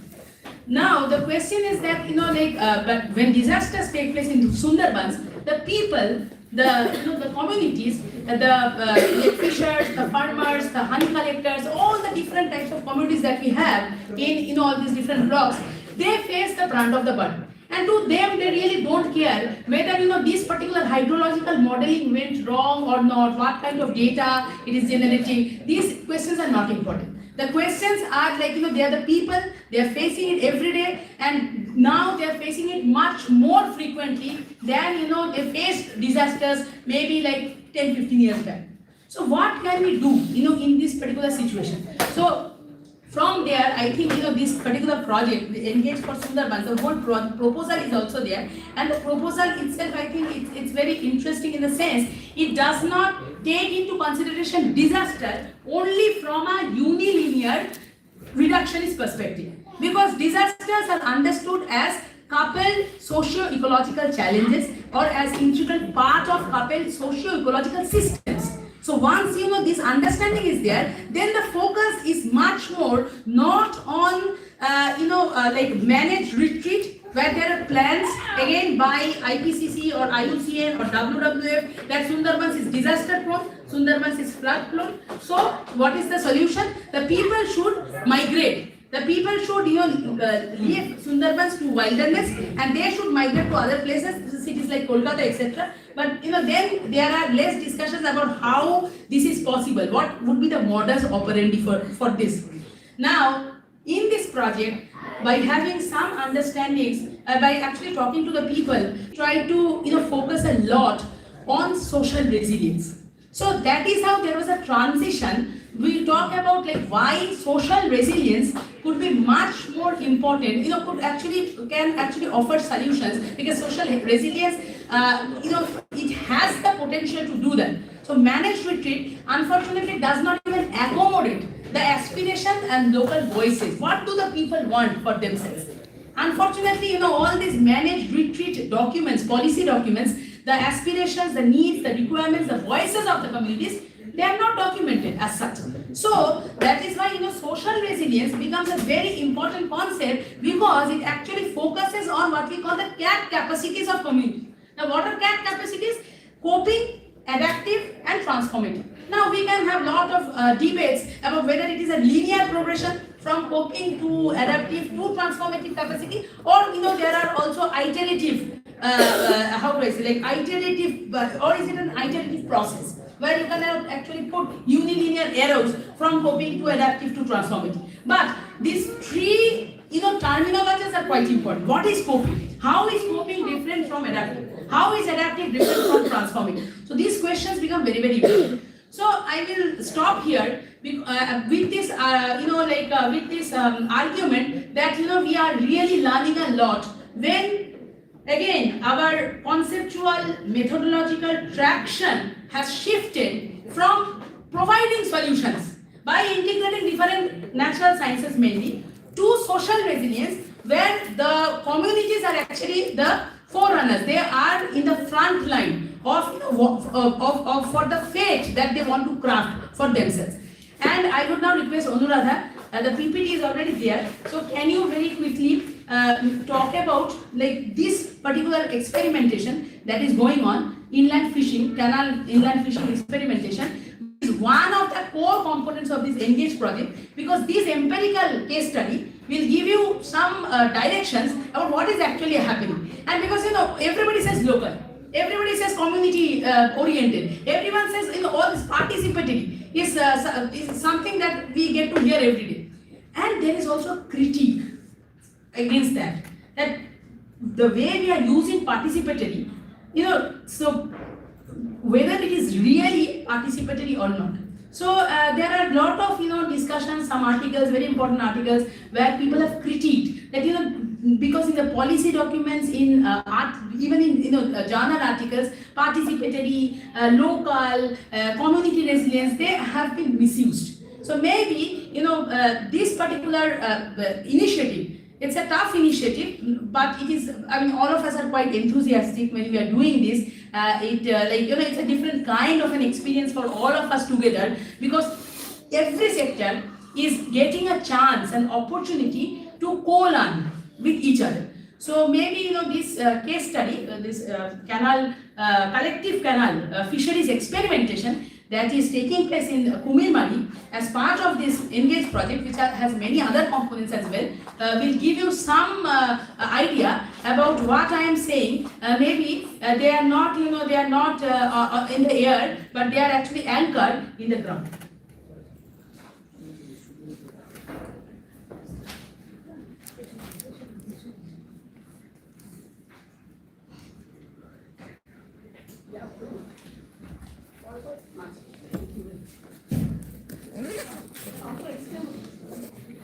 Yeah. So this is, as Genia said, this is one attempt that we are doing in the region of the Sundarbans to see how we can help the local population find ways of livelihood which will prevent them from either going into this seasonal migration and be able to continue their effort of resilience within that problematic scenario that we are experiencing because of climate change, etc. And just one small note about the migration that people, or the managed retreat that the government is planning. So on one occasion we had brought some of these community people for a conference in Kolkata. A managed retreat means that you're moving them away from their actual place and you're trying to relocate them in another environment. And the intention behind that is because they are undergoing difficult situations there. Maybe if they are on a more safer land, they will be more comfortable and happier. So when we brought these people over for this, just for a 2-day conference, in fact it was not even longer than that, and we gave them all the amenities, the urban amenities, the hot water flowing and many other things that normally would be a struggle for them in their usual environment. One of the things when we asked is, how did you like the experience? So she says that can a caged bird ever be free? Or can a free bird ever be happy to be caged? So that was a real eye-opener for us on many levels, that as planners, as developers, we have certain ideas on what they might require, but because they are not included or they are not consulted in their own well-being and their own, they're not feeling comfortable in their spaces, then they tell us things that shock us in the way we are looking at these projects. So here what we are trying to do is something called a canal development. And there was a process that we undertook to go through this building of the canal, and identifying which canal we would do to harness inland fisheries. Another reality about the Sundarbans is that every single time there were limited livelihood options. As a result, seasonal migration may not become important. So the other thing is that their livelihood is totally dependent on the forest resources. So which means honey, crabs, fish. But the reality also is that every single time they go into the forest, they don't know whether they're coming back because of tiger attacks, etc. It's a very hazardous experience, livelihood experience that they have. So the idea that when we went to this particular island of Kumimari, they said, if you can help us cultivate or develop something within inland fisheries, then we would not be compelled to go into the forest and meet this dangerous situation. So in that context, we said that, okay, let's start. So we found a place called the Sundarban Badi, and in that we started doing a pond fisheries. First, we said, let's do an experiment. So we did a pond fishery activity. It was a project where we showed that from the beginning to the end, if we intervene using scientific methods, then the pond itself, which would either normally have yielded a certain amount of fish, now suddenly yields a lot more fish. So encouraged by the results that we found, that in a few months, in about 3 to 6 months, the size of fish that they got from there was about 6 times bigger. So once we saw that results, it means that you do it in the right way. So for example, if they were putting chalk in the water for the fish, with the help of SIFRI scientists, senior scientists, we saw that when they are putting it at the right time, doing with the right procedure, then the fish were benefited greatly by that. The growth of the fish was enhanced. So once that project was a success, we decided to find a canal. And it was quite a method in trying to identify the canal as well. What? So we try to finish.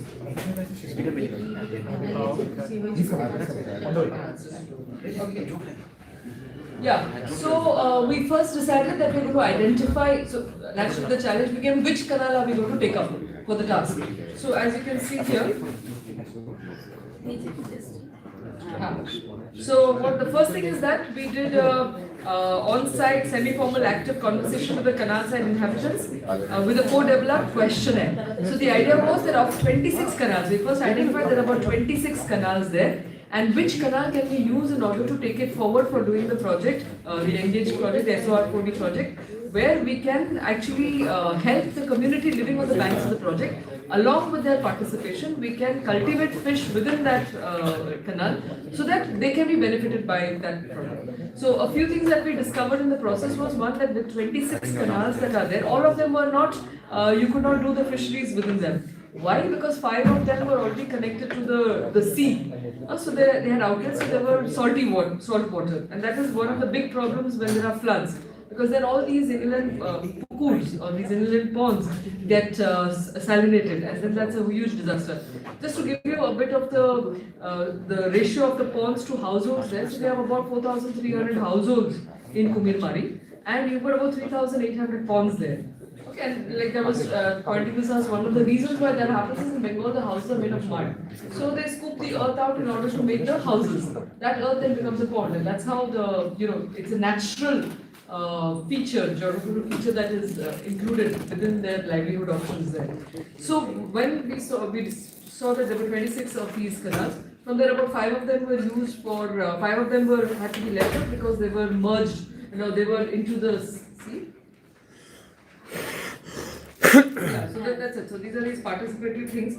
I'll just tell it and then we'll go through it. So then about 15 odd of them were they were merged, what we call moje jawa. Like they were not clean cut, they were not well maintained. And important to understand that in the village of Kumimari, in the island of Kumimari, which is a village and an island and a panchayat, which is another interesting feature of that island, we see that all these canals are actually owned by the panchayat. The panchayat then subleases it to the clubs. The club then subleases it to an individual who is going to cultivate that particular canal. So in every case, we have to go through a leasing process with the canal. So in this case, we saw that of the 26 ponds, finally by a process of elimination, when we were looking at the ponds, also we were looking at the canals, we were looking at the physical, geomorphological attributes, the social arrangements around it, the resource potential, finance. These were the main points that we were taking into consideration when finalizing the selection of the canal. Within that we saw that as we eliminated, there were finally few of them that were remaining. There were about 5. From that we kept through a process of elimination to see which is the most viable canal to be selected, and one of our criteria was that the populations living on either, the communities living on either bank of the canal had to be socially, they were in the ST category and they did not have their independent livelihood options as well. So these were certain criteria that we were choosing, so that if we are doing an experiment like that, then the most marginalized in the community would be the most benefited by whatever project that we are undertaking there. So then, as you can see here, for the process itself, we did this this transdisciplinary key implementation workshop. One big intention with this entire SOR40 project with the canal is that we're trying to make it as participatory as possible. So rather than us coming and making decisions for them, we've created teams. The teams are named after different fish, and so one of them is going to look after security, one of them is going to look after the finances, one of them is going to look after the maintenance of the canal. So in this way, we have divided the duties, and they are taking responsibility for the way in which that entire project is developing. So as you can see here, in this particular implementation project, we had a field fishery scientists, household representatives from the canal side, community fishers, development sector consultants, grassroots organization representatives, and community mobilizers, local institution leaders, and the IITKHARAGPUR team. Okay. And the idea, of course, here was how do we co-develop the collective canal fishing prototype, implementation, design, budget, and the logistics. So at every stage, as you can see, there is a total, it's a very, very transdisciplinary project where the society within which, or the community with which we are working, is one of the main stakeholders and key players in the decision making of the entire process. So as you see, we've done the profiling here. Then once we had identified, don't think it's a match fixing, but the canal happens to be called a Mukherjee canal itself. Call it coincidence, call it synchronicity, whatever. But the canal that was finally chosen is known as the Mukherjee canal. And so we've seen in terms of the length, in terms of the population, etc., it mapped our requirements perfectly. We went into the canal leasing process, so now it's on a lease. We are then working alongside the community to try and make sure that we have the best way. Even that happened in a very participatory manner, because we involved them entirely to see how do they believe that the project can be taken forward in the best way possible. Because at the end, they are the ones who have to maintain it, they are the ones who have to do, look after the entire process. So they were totally involved. And like you can see the names, I thought this was a very interesting, innovative idea where they are called. So Mersey, Rohu, grass carp, one of the teams is the canal preparation, fishing. So these are the important steps in that. So the canal preparation, the fish feeding, the maintenance, security, inspection, finance, reporting. So beyond what we are getting out of the project itself, I think it's the methodology that has been a very innovative methodology. And there is much that we are also learning in the process. It's not that there's a ready-made program that we're going and implementing there. But as we are engaging with the community and we are implementing this transdisciplinary project, there's a lot that we are learning from them as well. And we see here that there's a stepwise implementation of the process. So first there was a canal preparation, which means you have to dry out the canal, do the sides, redo the sides, ensure that there is enough, the bunds are strong enough. We're also trying to do integrated farming a little bit to enhance the potential, to harness the full potential of that particular project. So not just fisheries activities, but we're also trying to have plants and trees that will provide other kinds of livelihood options for them. So this is then the canal preparation, application of beet, mustard, oil, cake, urea. These are ways in which we can ensure the best ways. Then the fish came. So we had fishling, 3 lakh fishlings were brought, and the entire process was a very fascinating one, brought in with all the cultural parts. So we cannot ignore the cultural dimensions also of a project like that, because there's a lot that is embedded within the beliefs and the rituals of the people there. So then the fish were released, as you can see. There's a whole learning. Fish release was also celebration. It's a celebration at the end of the day. And so there is an attitudinal component that we try and keep in mind. Preparation and application of the fish feed. And then there's there's this lime turmeric mixture to prevent fish disease. So this was another very interesting thought another interesting insight that had come up, not so much with the Kumirmari thing, but for me it was a very good insight for the East Kolkata wetlands, where, with the bheris, where the fish come down, where the wastewater is managed by the bheris. So they said once upon a time it was the cow dung when it would come into the waters from the different parts of the city. that it would ensure the health of the fish. So and then when once that was gone, then only the chemicals are now coming into the water, etc. So here also, how do we use natural and other processes in order to ensure the health of the fish? So monthly maintenance activities are very important to make sure that the embankments, the natural embankments that are created there are nice and strong, and that the fish feeding is happening regularly. The security, because the moment there's a good project happening, then there are also other eyes that are on the what is happening in there. So all of these are important aspects to ensure that we can have a successful result for this particular transdisciplinary project of inland fisheries with canals. Thank you very much, Anuradha. Just to conclude, I think the impact of, because the entire discussion on local solutions. So the involvement of the localites, the engagement level of the localites, I think it is captured through one particular clip that I would like to show you.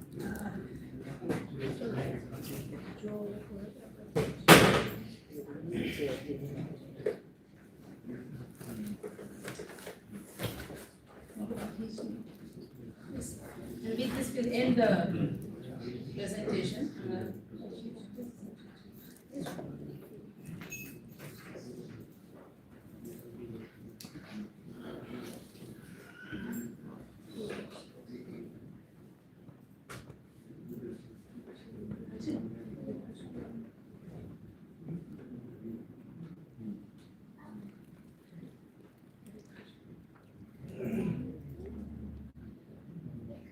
Yes. Yes. So this is a small clip, and from my friend who is Jamie Allen, and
sorry for stretching the time limit, but we will just like to end with the fact and argument that canals, you can see canal as a solution to flood management.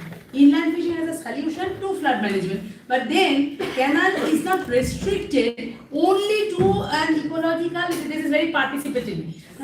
So canal is not restricted to, canal should not be understood only as an ecological entity, but how the canal has also transformed into a socio-cultural entity as well, you know, where we see so many other activities. So not only fishing in the canal, but also, you know, fishing beyond the canal, and canal serving as a space where all the other agroecological activities like mulching, you know, mulching and several other, how do I say, like agroecological innovations on the canal using all those approaches we can see here. But apart from that, you know, the committees which have been formed who are part of this inland canal fishing activities, these committees, you know, mainly the gender, the SHGs, now they are getting activated to produce all this local produce through which they are not only enhancing their livelihoods, but this local produce, you know, the way they are kind of nurtured and cultivated, they also offer solutions to flood management in these otherwise very vulnerable regions. So we can see how, you know, like local, we think that local is, you know, it's not global or local is not regional, but then, you know, the potential that is ingrained in the local, if everyone together can actually, you know, understand the essence of that through hardcore, you know, like involvement in the field, then I think the local has potential far beyond any other thing, at least far beyond the regional, national and the global levels. So sorry for stretching the time limit, and we are available for further discussions. And as I say, we would like to conclude with the final statement that this is Engage for Sundarbans. So please come and engage with Sundarbans, for Sundarbans, and also by Sundarbans, so that all of us together can really understand, nurture, recognize and appreciate the efficacy of local solutions.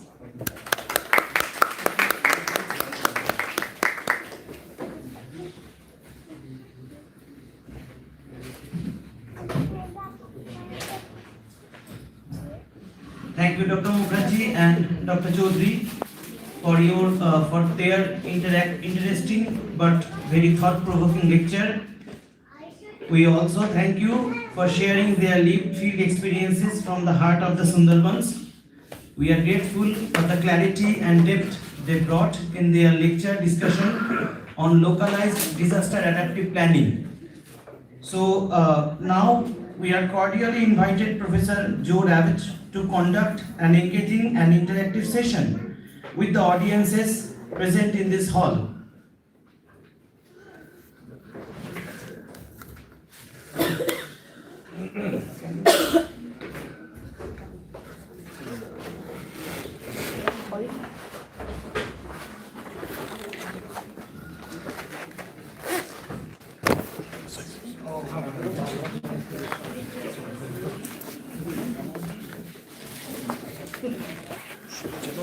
ওই লোকজনের আমার ধাক্কা লাগছে, একটু হাত রাখলেই হবে, বুঝতে পারে।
Why you got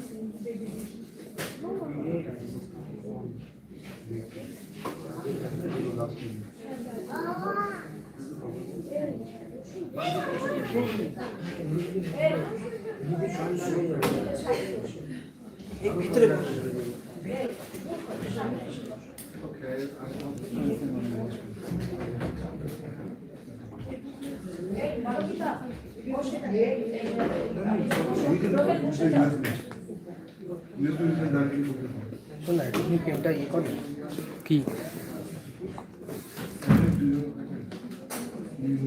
না না এইটাও তো দরকার ও আচ্ছা আমি ভালো মতো দেখাচ্ছি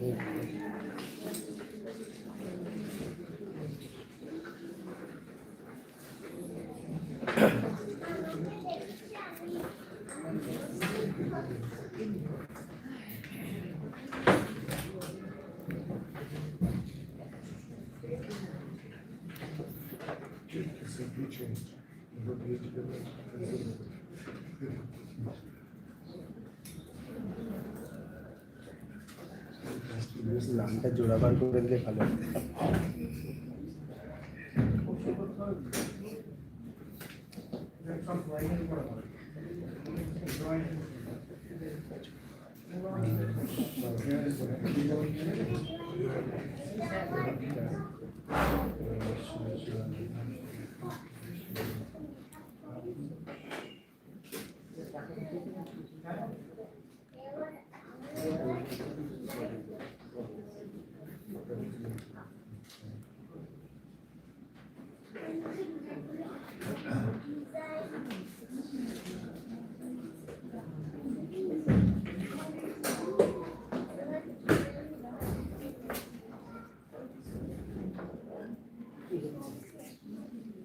এদিকে এদিকে গেছেন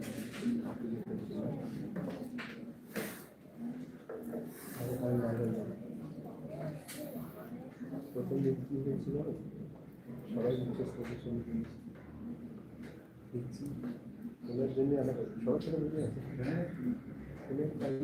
সবাই ছুটে ওটাকে কিন্তু বেশি জুড়ে যাচ্ছি যখন ওনারটা আমি সবাই কাছে কাছে ভালো হয়ে যাচ্ছি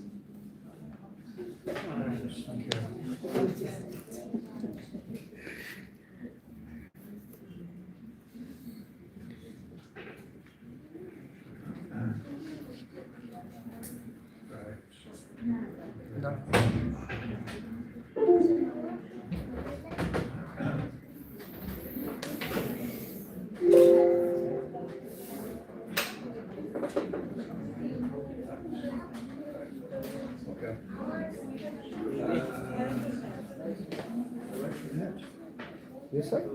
Please come.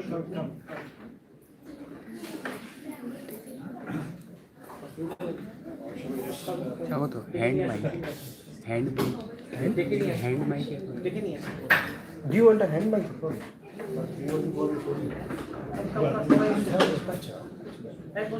They have but it's not a big room. I will just speak. I don't think I need a microphone. Okay. It's not good.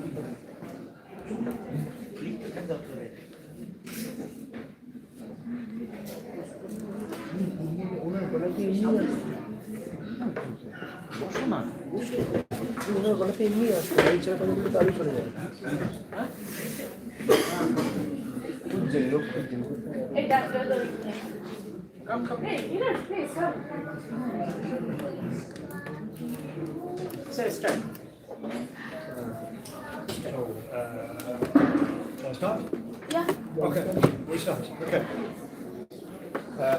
Greetings, everybody. I'm speaking with no microphone, so it's more natural, which is a good thing. If you cannot hear me, say so, and we will fix up some kind of microphone. I'm very pleased to be here. I travel in many countries and on many projects, and the basic idea is how do we take action in a world where disasters are gathering and accelerating all over the map. Climate change, political conflict, social distress of all kinds, and the list is very long. In all of my career, spanning now 30 years or more, I have looked for ways to join the dots, to say, okay, we have this expertise and this paper and that report and this policy department. They are not working together very much. How could we raise our game? How could we, at least from the academic community and maybe academics and civil society, how can we get our act together and first build the collective intelligence between everybody here, meaning the capacity for communication, integration, collective learning, and new ideas and ways to turn those new ideas into action. This is more or less what we talk about the collective intelligence. If we have our topic, natural flood management, it sounds really nice. Yes, let's do natural flood management. Why not? And the reason why not are many. There are many powerful forces pushing the other way. And I'm sorry to ask our speaker here a difficult question just before. Green space in the city, very nice. What about the politics and the power structures and the social inclusion or exclusion, etc., etc.? Sorry to ask you that difficult question, but I ask myself every day that same question. Yes. Anyway, so this is a process which we have tried and tested for many years now. There's one new thing on the block, and that is AI. And so part of this process is really to say, okay, we have a method and a toolkit for looking at the longer term and looking at the strategic action. Now we have the possibility of using AI to do it better in a number of ways. But we're all beginners at AI. AI is improving and accelerating every day. I come back to my system, wow, it can do this, And I'll show you some examples in a moment. So the humans have to run to stay ahead and hopefully use AI to benefit the collective human intelligence. So I'll basically recap on a very small number of slides from Monday's presentation for anyone who is not there on Monday. And I think there are some people from IITKHARAGPUR, so you're going to, I'll do that. Meanwhile, I'll come back to this screen. These are the links to the interactive documents and online workspaces. If you want the slides, they are there on the folder on the right-hand side. There's a web page for just updates and so on. Background is on the Mind Lab itself. This includes the source text, which I will come back to in a moment, and also some background stuff on what we call Foresight 3.0, Foresight with the collective intelligence. So I'll come back to that page in a moment. So this was simply the outline from Monday. I will not talk about this. I'll just take one section from this. But you can see there's a lot to talk about, and there should be much more. This is all on the different aspects of the NFM agenda. Jumping in straight away, well, we have a global project, partners in Chennai, representing the Global South, along with 15 other cities in Asia, Latin America, and Africa. And you can see from the poster, there's a really bad challenge here. In migration, you have the real estate taking off, the water bodies are blocked, the slum dwellers are moved out, there are traffic jams and pollution everywhere. This is quite familiar in all parts of the world. Maybe more rapid development in India increased all that, and you have a list of those factors of challenge, and they're all interconnected. It makes them much more difficult to address. The policy for each one tends to say, oh, we'll try to work on the traffic congestion. We will work on the water system. But of course, they are actually really connected. We have a similar story in the global north. Here is my old hometown in Manchester, north of Manchester, and we have another flip chart and a similar list of factors. So, without going into the detail here, we can say, yes, there are big differences between north and south, but also underlying similarities in the way that we deal with, or fail to deal with, environmental problems which are totally interconnected. Here's a map of Manchester, the Manchester region, with our peri-urban analysis method. I can talk about that over lunch for anyone who is interested. Here, by comparison, is Chennai, and you can see much of the map here is red or yellow, meaning it is really changing so fast. And while it changes, it takes out many of the long-established water systems, the canals, the water bodies, etc. So when a flood comes down from the hill or from the sky, it has much less defence than before. So we can start to get more analytic and draw a picture of the river system. And this is needed because, as we know, river is not one thing. It is, has a different presence at each point in the city and the region. So that is really just a typology to fill in the background. Then we go to our stakeholders, and this is one example of a flip chart done with stakeholders. And we say, tell me your problems in the peri-urban and with the climate change and flooding and adaptation. Tell me your problems. So they start to tell the problems. And of course, they're all mixed up, quite chaotic and connected.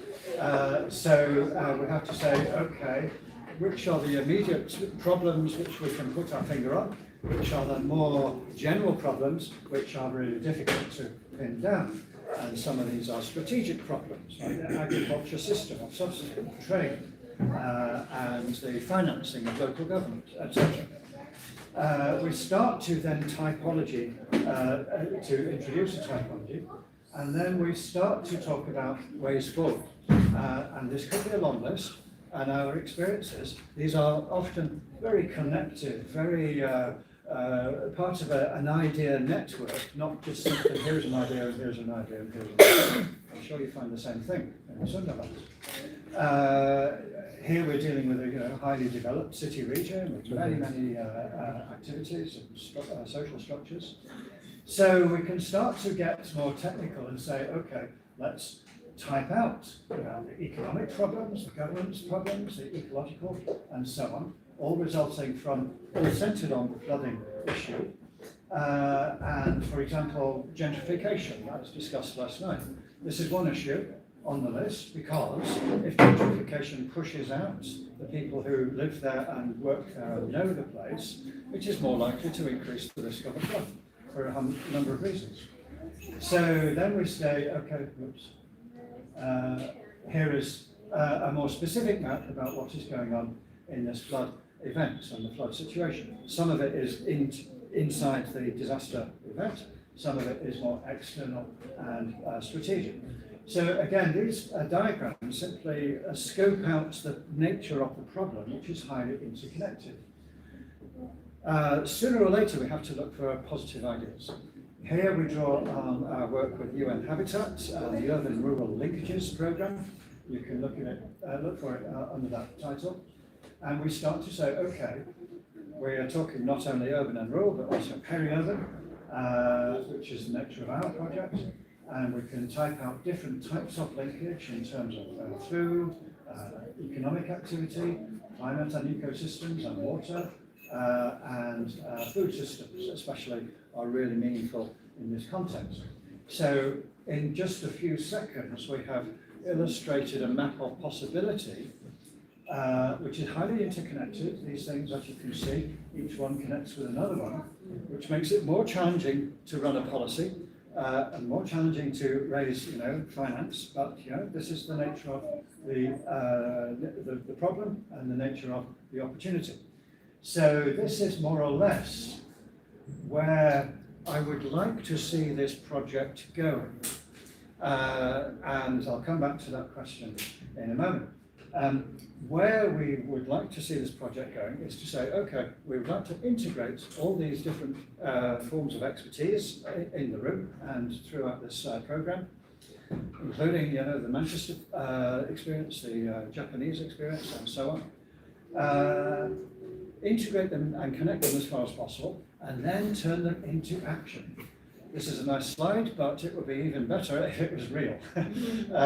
And some pots are, looking good, they are taking off in some ways, but often these examples remain small scale, one-off, best practice on a website somewhere. The big picture is often not mobilized, not scaled up, and so on. So this is all the more reason for strategic thinking and strategic action. There is then a process which we go through. You can see on the lower left a version of the previous couple of diagrams. Here is the flood, here's the impacts, here's the risks, and so on. Then we start to draw a map of the stakeholders. And in the method, as developed over many years, this is really the central map. The stakeholders will make or break any good idea. And on this side, the stakeholders have power relations, relations of inequality, exclusion, either technical or social or economic, and so on. You don't need to read the writing to say, okay, the residents and local people usually out of the loop, not much power or knowledge of anything in their formal system, and so on. To make sense of that, we then start to look ahead. So first we describe the system on the left, then we talk about future scenarios or elements of change in the second stage. Then we talk about the possible synergies, either between the stakeholders or between the different parts of the system of cause and effect. And I'll show you one example later in a moment on how that works. Finally, the fourth stage, we talk about the pathways. What are we going to do? And the key is to say, okay, the pathways are not some policy thing, tick this box and the policymaker says, right, we fixed that problem. The pathways are ways of working for collaboration and again, the collective intelligence between the different stakeholders around the table on the right-hand side. So that is the basic method, all with examples all on one page. To do this, well, we have a process. It works in a workshop, usually. We started the current round of all this 6 years ago with our partners in Chennai. And then suddenly there was a COVID, so everything moved online, sorry. No more trips to Chennai. So we moved online. And again, you see the 4 stages of the project, of the process. System mapping, scenario mapping. In the background, there are people drawing cartoons, that's my sideline, specialist resources. And now the new thing is, if we can use AI, we will. If not, we won't. But I think it's so powerful, we cannot ignore it. The third stage, we map the synergies, the visions, the ways of collaboration. The fourth stage, we map the strategies. What are we going to do? And we may go around again, or we may say, okay, that's done. We take it to the world. And the world meaning people who can act on this and do something useful. So not only policy, but also business, civil society, cultural groups, religious groups, citizens movements, activists, etc., etc. All these different parts of the system are needed in order to make progress. And this is something, a message for government and governance. So we have to think about the practical issues. Who are these users? Why are they here? What is their agenda? What time is lunch? And so on. How much does it all cost? Big questions. But then bigger questions. What are we really trying to do? If we're just trying to fix one problem, then, okay, we could fix this hole in the road, but then maybe the traffic would go faster and cause an accident. So maybe fixing the hole in the road, yes.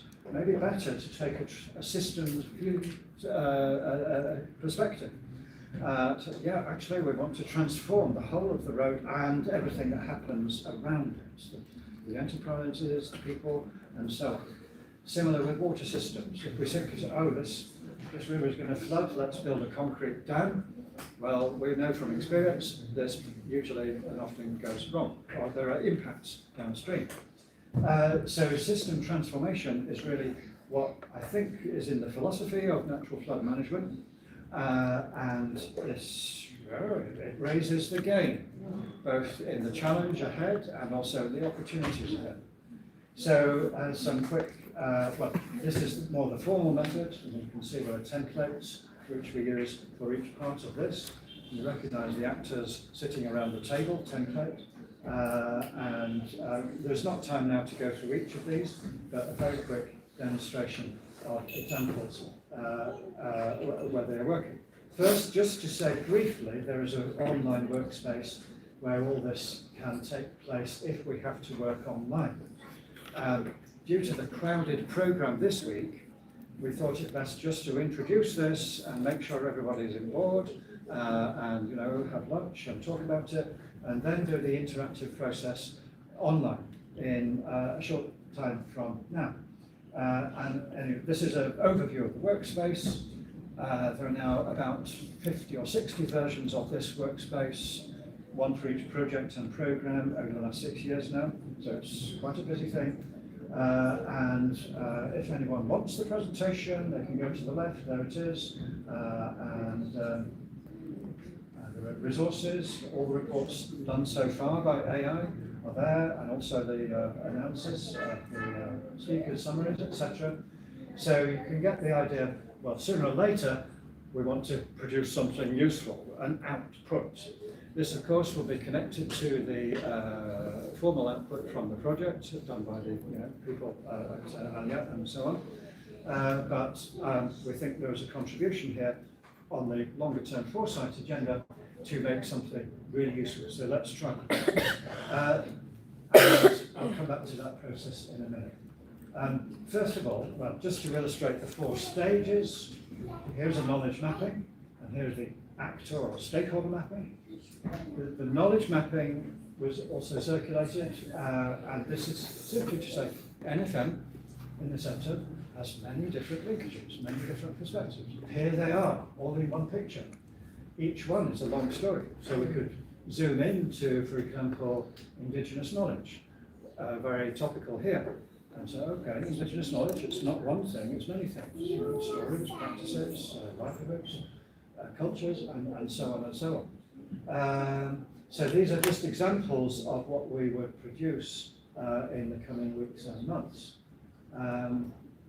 The scenarios, well, again, many ways to look into the future, but where it gets colourful and entertaining is where we looked 20 years into the future for a UN project on food systems.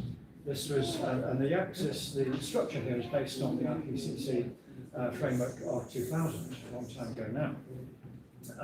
Actually more useful than the recent version, in my view. And not to talk about the detail, but you can get the idea. These are all feasible, possible food future systems in the not too distant future. It could be more corporate, it could be more global, it could be more local, it could be more community-based, and so on.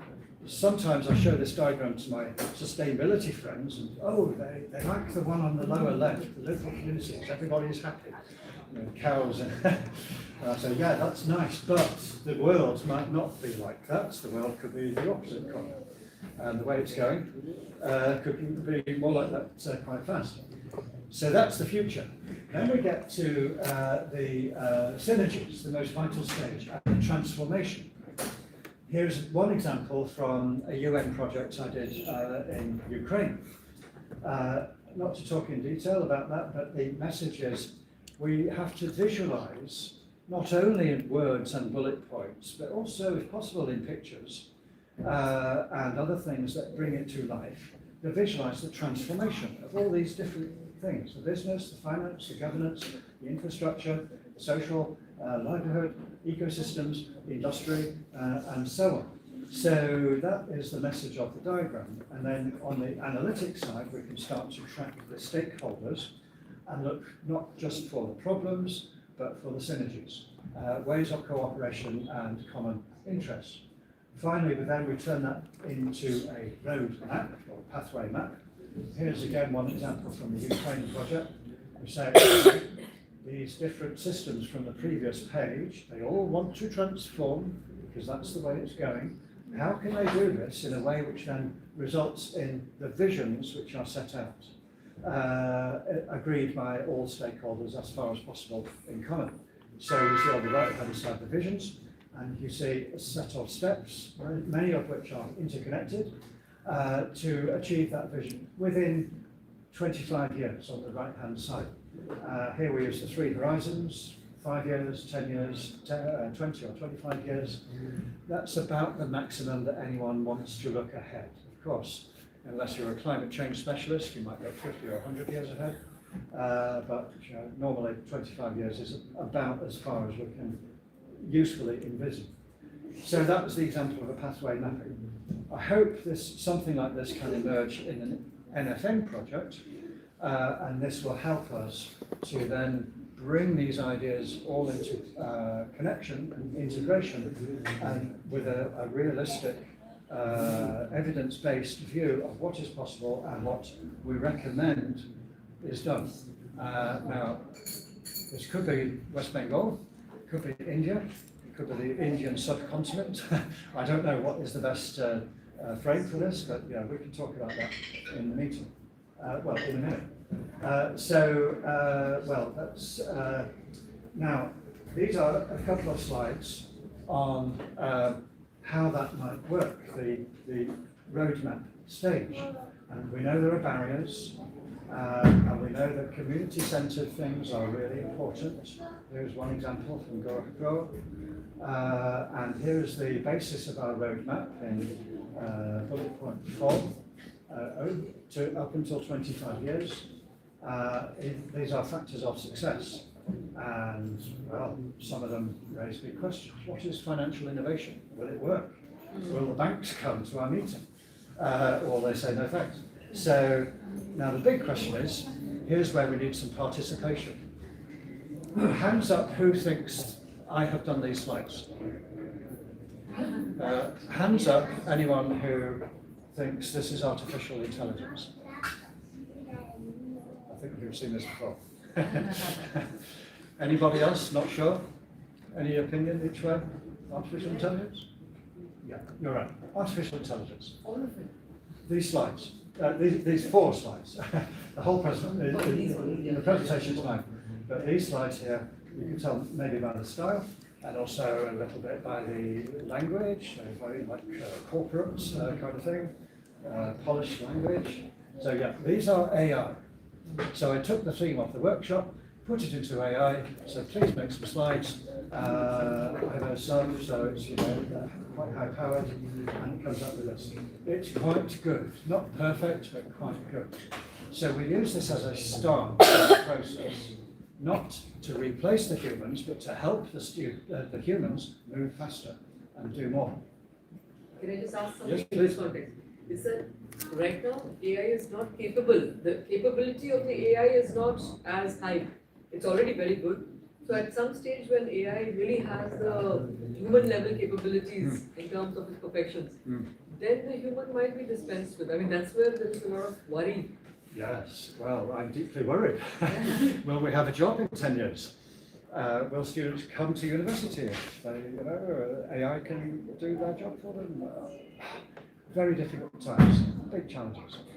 My thinking is, yeah, I think the humans need to stay ahead and do what the humans are really good at, which is meaning and sense-making and framing, and then whatever is on the report, yes, the humans need to do something. My worry is, if large sections of the government are replaced by AI, then, for instance, my home base is urban planning. And much of urban planning can be automated, land use, remote sensing, policy making, etc., and also even community-based planning.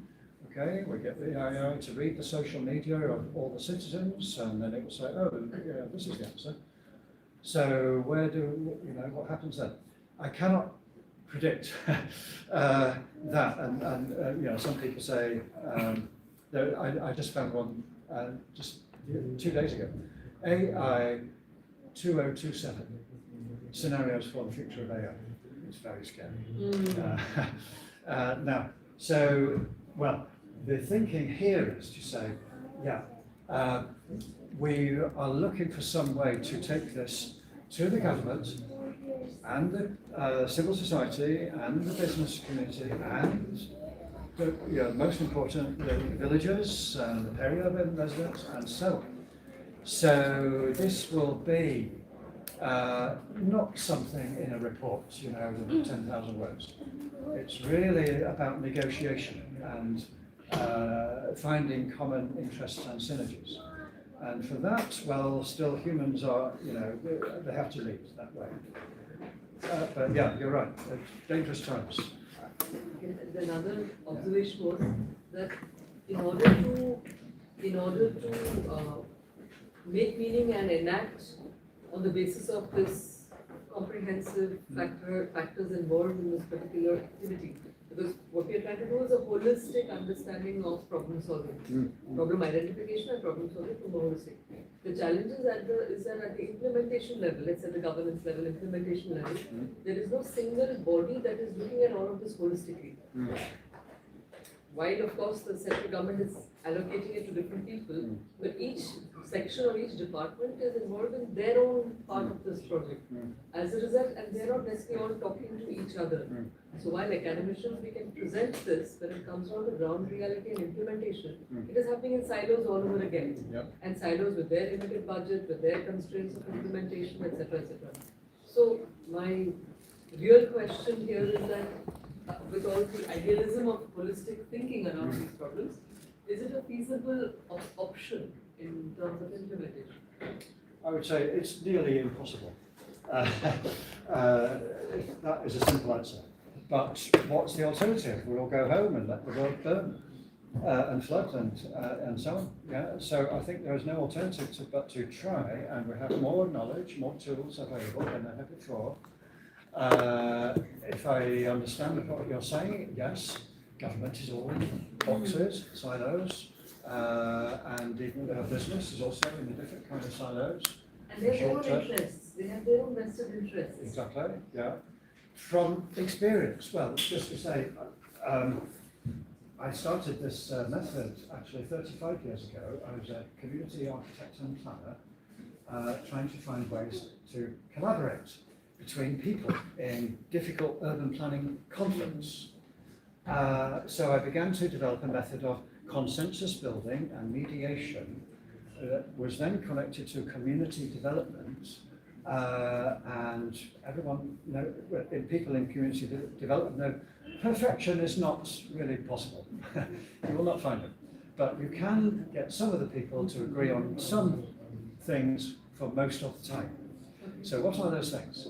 So then you get, okay, we start to build the synergies as in the little loops in the middle of the top diagram. And then we work on those. They are not a done deal, they are not fixed, they don't change, But to say, okay, here's an agenda, so let's have another meeting and maybe some more analysis and start to work on that. And sooner or later, something good may happen. Well, in my experience, yes, good things can happen. So it's not solving all the problems for everybody. In the course of that, we say to the government people, we think you could work a little bit better. Why don't you have a kind of coordination unit or a community based hub or something or something. They say, okay, yeah, we'll try that. And if we know where we are trying to get to, then we have maybe more chance. I have one project live in Manchester right now. We're trying to do more or less that. Mobilize more coordination and more learning and more connection with the community, with the residents than before. We're not going to make a perfect society. So who would fund that coordination? Well, they will fund if we can prove that it is actually saving money. It's not costing money, it's saving money.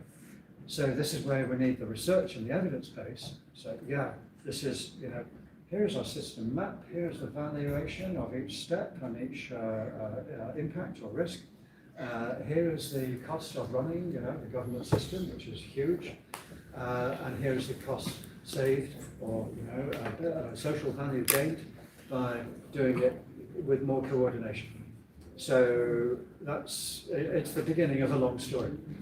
If we do a foresight starting from this project, Policy Mobility, well, probably it would only be the start of the process. I would be really keen to see if, and I will help if possible, okay, this is not, a done deal, that here's your report and then we'll all go away, but more to say, here's a way of working, capacity building and so on and so on. So then, this can continue into all of the different discussions going on. Again, if we have some idea of the strategic direction, then it will be as successful as possible. So, nothing guaranteed, but as good as it can get. And I think everybody in the room from discussions so far, they will go for this. Well, just to finish, and then I'll move on to the more interactive bit. If time is okay. Well, just to say, wait a minute, sorry. Proposed timeline looks like this at the moment. In about 10 days, we will have an initial workshop. We'll circulate a date to everybody, and hoping that will suit. We'll first look at the first stage of the four-stage circle. In the meantime, there is an international forum online, and you're welcome to join and have a look at what is going on the international level. And we have this three-way collaboration now, Manchester, Beijing and Kolkata, three very interesting cities. Beijing especially is quite big, well, so is Kolkata. So yeah, I'll circulate the details for that, there's a date and the link for that. Mid-Feb, hands-on workshop for stage 2, early March, hands-on workshop for stage 3, and late March, I think, which is compatible with the programme here, then we will aim to complete. Now, and that's the thank you bit. On that note, sorry, I have a quick presentation. Sorry, this is late. This is for you on one condition. Thank you. And sorry, no flowers. But plenty of ideas in here. And the next one is cooking up, so I need your advice on the next one, thank you. And one condition is you have to share with the students, if that's Sure. okay? Okay. Yeah. Okay. Yeah. Don't forget to share it with the students. Sure. So then, where are we?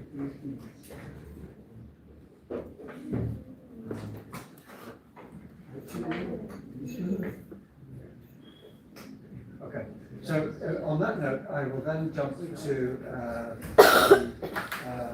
online system, hoping this is working.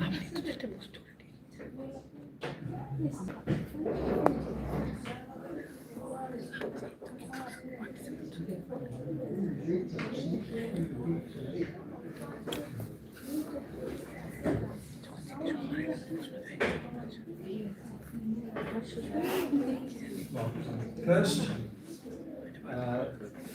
if the is working, just to introduce, we are collecting responses in a simple way and then in a more interactive way. The simple way is in the form of a Google document online. I hope we can get through. The link is there.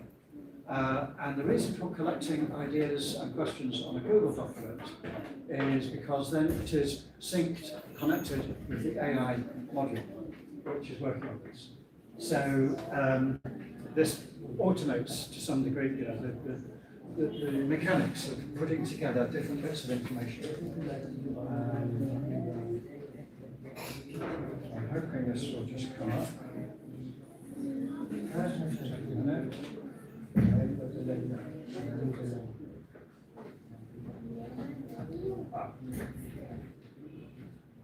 Okay, maybe the web browser is not configured for Google Drive. I'll jump to the other, more interesting workspace.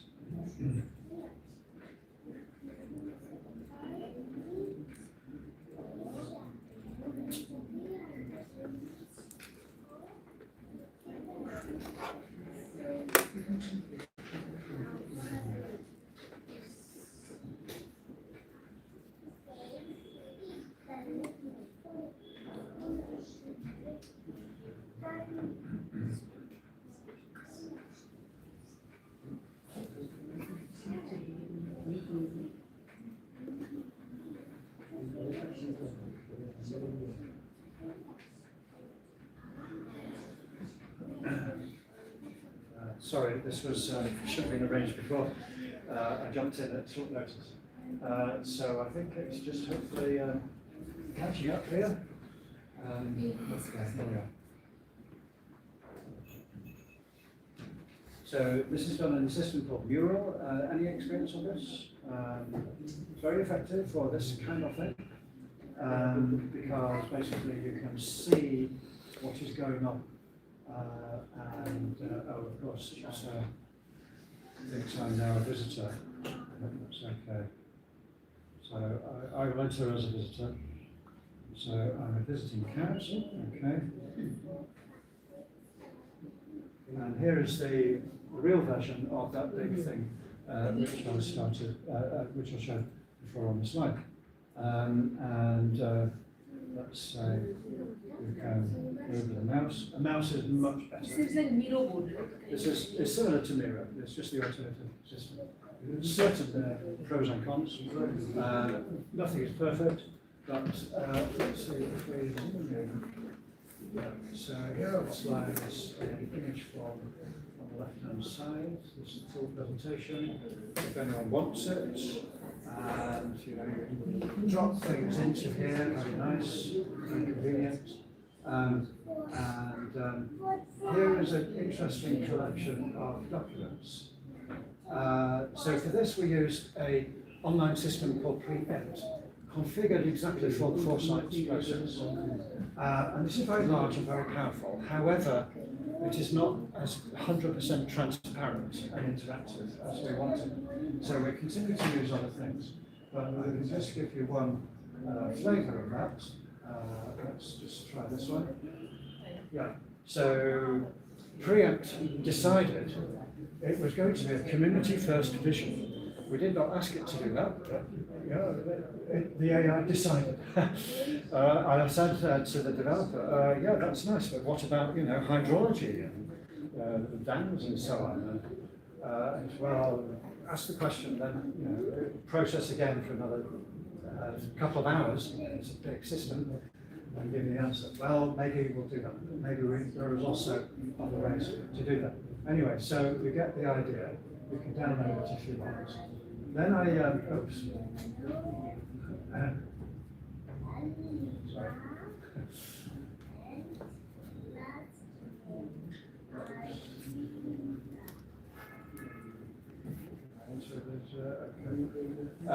If you have your device here, please log on and just have a look. If you happen to delete something by mistake, many things are locked down by the coordinator, but something maybe not locked down if it's very new. If you delete by mistake, just press Ctrl-Z and come back. So then, well, here are the slides from Claude, which I demonstrated just now, full set, and as you can see, they're quite good. In fact, they're good enough. If I stood up and said, oh, here's my presentation on NFM, then probably people would say, oh yeah, Joe's quite clever and he does this nice presentation. No, but I didn't. Anyway, so we got the Claude to do a review of the summary of the Preempt report. In other words, so you can get one AI to challenge or test or review or summarize the next one. Then it got more interesting because we took the speakers' abstracts from the whole meeting, and here's a report done again by Claude. So we feed in the PDF of all the speakers' abstracts and ask it to organise them by theme and domain. So it does this very successfully. That was quite quick actually. And then we'll say, here's a space for open discussion. So we start to use the templates. First in a very general way, but here is the summary of the speakers' abstracts. Social themes, political themes, economic themes, and so on. And you can see there's a lot there already, just from the expertise of the speakers. And yeah, I did not do anything. I just said, Claude, please, make a summary. Write a theme. Here's the theme. So that's very good. And that's reliable. That's very Sorry? reliable. Is it very reliable?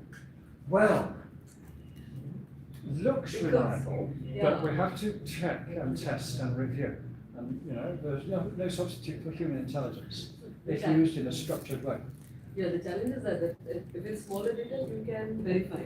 Like the human intervention intelligence can go through, Sure. sort and understand. Sure. But when you are trying to do this kind of a summation of larger data, Yeah. then you start becoming reliant. Well, yes, if you do serious data analysis, yes, you check the method, you run a test run, you check that, take a sample. AI can find new cures for cancer. It's very, very good. Can it find the way forward to NFM? Well, maybe, but I think the humans have to stay in front. So really the theme of the first workshop is to do exactly that. We will review this material as far as possible in detail. I will ask people to do some homework for an hour or so before the meeting, just so that they are familiar with the material. There is more to prepare on the AI front, but let's just have a look at what AI says about the stakeholders. Well, this was my list, which I asked the AI to complete. So I said, okay, who are the civic society actors? Who are the technical actors? Who are the policy actors? Etc. And you get the idea. And then I was beginning to say, what about the power structures? And I thought, well, let's ask Claude, what does it think about the power structures between the different stakeholders? So here's everything italic writing is from the AI, so you can identify it. Here's the analysis of expertise, central and decentralized, gender dynamics, and a whole bunch of stuff, I think, which is really quite interesting. It relates to questions that we were asking this morning. And then on the other side, we were also pleased with talking about losers and winners, a good place to start analysing the stakeholders. Who is the loser from NFM as it is currently practiced? In other words, that was the scoping for our questions. So, well, flooding is a really big problem. Here we have NFM so far, early days, but NFM works some places, does not work in other places, because there are many reasons, and maybe there are winners and losers from NFM, so we have to get serious about that. Maybe the cement manufacturers will lose, they will lose business. So they will not be happy, and they have a big influence on government. So we have to kind of somehow get them on board. So maybe they could make alternative products, new business lines, etc. So yeah, here you see, losers from NFM include concrete suppliers, large agribusiness, that is applied, short-term profit-orientated developers, the fast buck people, sorry, but let's sit down and negotiate. And then they may be impacts on small landholders. Anyway, so again, we should not just take this as the final word, we have to question and query and critique and so on. I hope if we have a few minutes now, we'll start that, or just try that process. Yeah, this is as far as. Now, there is more stuff which I didn't load yet on the futures theme.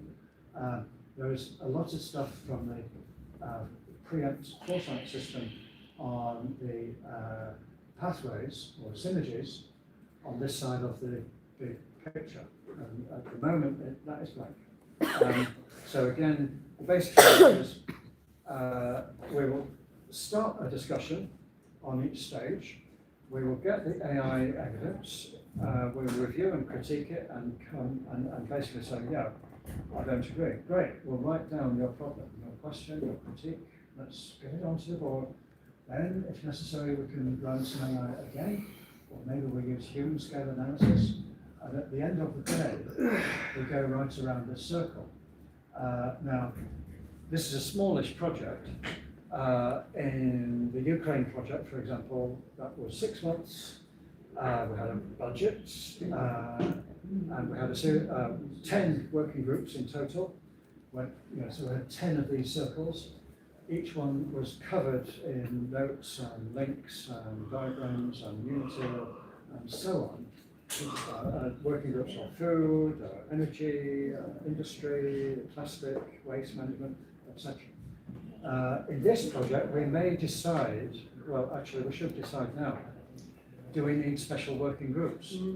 For example, the NFM in the rural areas and in the tribal areas may be different to the NFM in the peri-urban or the city. And our colleagues here working on urban ecology will know this. Maybe we need a special working group on the tribal areas, actually, because then you have a whole kind of cultural agenda, which is not there in the other rural areas. I'm open to ideas. Maybe we need NFM for transboundary river systems. Some people here are working on transboundary. Really big issue. Well, let's open it up now. From what you can see so far, well, first of all, I'm assuming that people who are still in the room are interested to participate, at least, for one meeting and see how it goes. So thank you in advance for that. And you are signed up now, officially. Let's say, okay, so should we start off in one working group, one meeting, and then maybe then decide, shall we have a special group on tribal areas or a special group on urban ecology? What do you think? Different groups. Sorry? You asked about the groups, a specific group, or we can mingle them into a single group.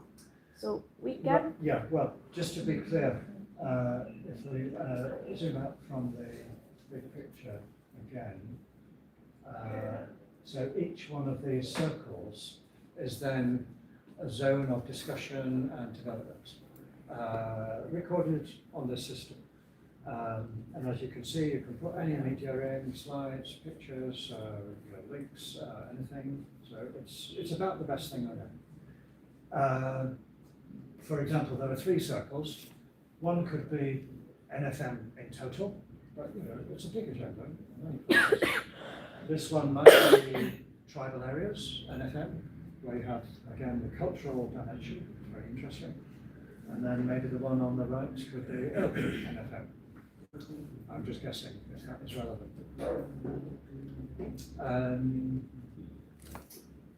It depends on the numbers. We find from experience about 5 or 6 in each working group is good, because then everybody has a chance to speak. More than that, then some people just stay in the background, check their email, and so on. There are certain logistic issues to do this online. In person is better, but then you have to all be in one place, and that's not easy to arrange. So, well, can I just take some examples now? And you can get, if you've got the link, and put it up again. You can log on as a visitor, give yourself a funny name, navigate to this part of the board. Niraj, do you want to try this? I'll see you in there. And do you want to try it? You have a laptop open? So just to put the link up again, I found it.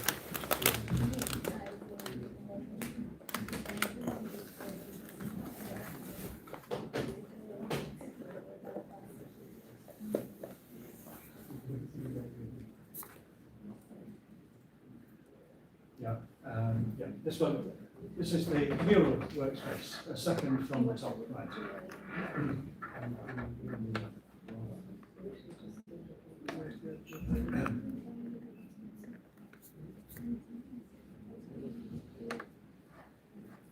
can I ask a question meanwhile?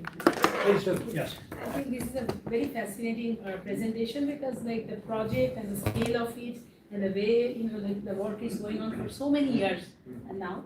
So my question is that I mean what I find, maybe this is not a question but a comment rather. So what I find is that this is a very smart approach to actually kind of integrate several discussions in flood scholarship. So in one hand we have a very strong political ecological scholarship, political ecology scholarship on floods, but the whole argument is that how the marginalized, they keep getting marginalized day by day because there is no accommodation of their voices, or the question of class is not a predominant question in these policy documents. The way the people, and this is a colonial yes, very very unfortunate. And so supplementarily there should be these indigenous knowledge systems, and there should be all these different kinds of local knowledge that should play a part. And then on the other hand, there are all these different types of statistical modeling and very high-end, illustrative formats through which all the different knowledges and all the different viewpoints there are different attempt to integrate all that. But unfortunately, there the class angle or the class question sometimes is missing. So we don't find that those structural discussion into this kind of stakeholder mapping and this kind of different epistemologies from multiple stakeholders. Now I see that the way you have organized it, it to a great extent actually accommodates the class angle, the structural questions. But at the same time, it is very adequate in terms of the intelligent scholarship, the scholarship on intelligence or on floods or other ecosystem events that are going. So what is your reflection on that? Like, do you also do you have a larger ambition to even focus on this class paradigm in a stronger way or something? Totally. It's not an easy question. If you want to check out my book, or the next one, it's ready, we talk about the evolution or co-evolution beyond capitalism and the class structure into something else. Now, this is big, big questions. Yes. And immediately you are castigated as a Marxist or something else, and it's very difficult in contemporary times. Well, exactly. Now, so we could say, okay, do we want to design an MFM system in a perfect world with no class hierarchy and so on? Or is it just for now, to start, shall we design an FM which works within the capitalist and class hierarchy, but which offers ways forward for that hierarchy to evolve? And well, then we get into a big investigation. Do we mean simple inequality or more advanced theories or structuration, etc.? My personal view is, which I tried to write down here, but it's still a live issue, is to say there is a way for capitalist structures to co-evolve because there is better value for everybody concerned at the end of the day and collectively. Now we still have the problem, the billionaires might not see it like that, and the profiteering real estate people might not have a different idea, and so on. So we cannot achieve perfection in one term. But yeah, this is always, in my view, fundamental. And well, how can we then represent that in the way that, in the tools that we have available? And just go back there. So, well, here is our map of actors. Here's our map of, a preliminary list of power structures. Could you make a comment, which we can then review, on the board, and we can review it next time? That would be great. I know it's not a simple question, but if you have a bright idea or a link or something, or a new word, But this is very nice because this is this is appealing to the even to the BTech students whom we teach. Yeah. Because otherwise, if we just because unfortunately that political ecology scholarship is very loaded with theory. Yeah. So where the students are not so interested. Yeah. But this is very application based. Yeah. So it has lot of sense. So thank you very much. I think I will also share it with these Well, with the students. Well, Who will learn a I lot. really hope you can be part of this project Yes, if you have yes. time. Because this is fundamental. It's fantastic. Like it's a very robust mapping, and it's a very smart way of integrating, theories and ground voices, and all the different participatory system mapping, design processes. Everything is there.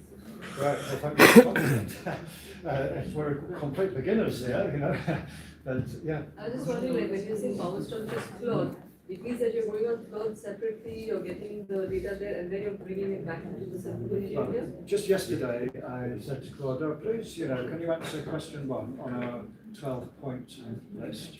NFM in India, who are the stakeholders, who are the winners and losers, which are the main power structures?"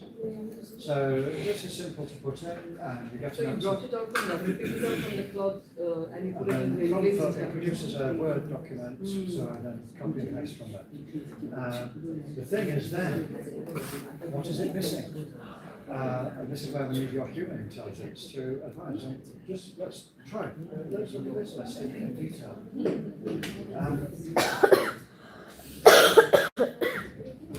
Have your laptop. Okay. So look at this space. I haven't been able to get into this exact spaces yet. Invite everybody else to also participate. You have the link now. Please, if you have a device, tablet, it's not easy on a phone.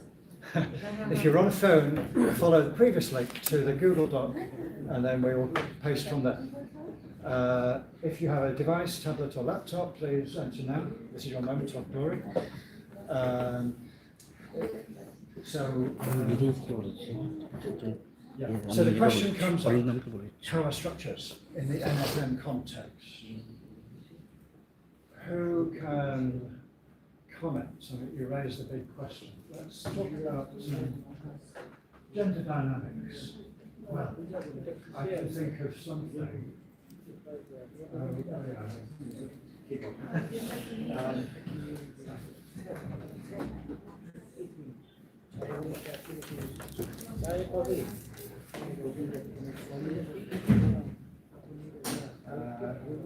Well, this is one example, and please participate. The reason we're here is an interactive workshop, right? Don't just go to sleep, don't just sit at the back and watch. Interact, okay? Please, come. Interact. Follow the link and join the space.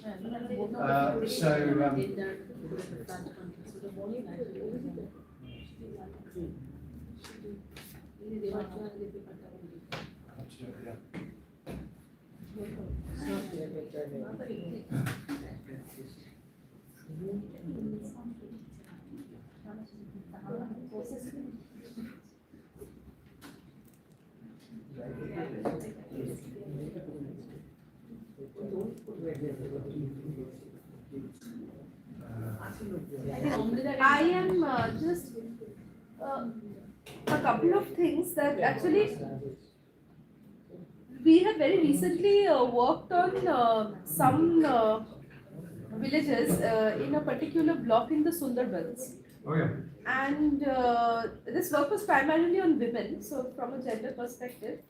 It was about like gauging the different kinds of climate resilience that are practiced by the communities who are staying there. And we also used a feminist political ecology framework, just not to show that it is the women are always the victims and they are always at the receiving end, because that is something that we already know about. But what we wanted to show was that how many of these women during very critical situations are actually devising their own strategies of dealing with some of the political pressures which arise in the aftermath of the disasters, and also how they are also employing some of their own strategies which are very gender focused. For dealing with maybe during a period of flood or when there is a cyclone. So there are a couple of things that they are actually trying to do to sort of to unsettle this knowledge hierarchies and the prevailing male dominated scheme of things. So, So can you write that down? Yes. Here? Yeah. Are you, did you join? So when sorry. Maybe join for it. She is asking you to join the mural, and then maybe we will do it. We can Okay. give all our Well, I comments. can start to write it, but it's better if you can, and then. How do I find this particular, supposing I've entered, I've signed up on Mural, and then?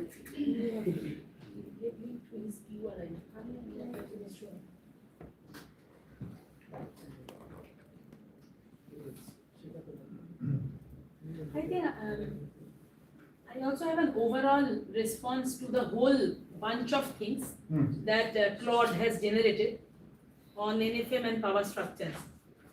So one general comment across all the different, different, how do I say, all these different comments that Claude has generated in terms of, NFM and power structures.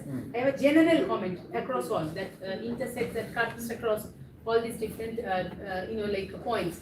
So I think the lot of discussions, there's a very big scholarship now on knowledge co-creation, knowledge co-production and knowledge co-creation and transdisciplinary.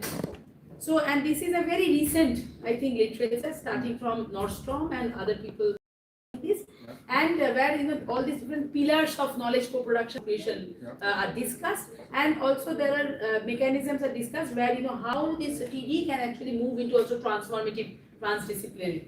And so all these different points that knowledge hierarchies, of course, it privilege certain technical expertise, and then completely shading all the other knowledge systems that are there. But in projects which are actually following those knowledge co-creation, that knowledge co-creation model, I think all these different problems that are at one level one can understand that this is very ingrained.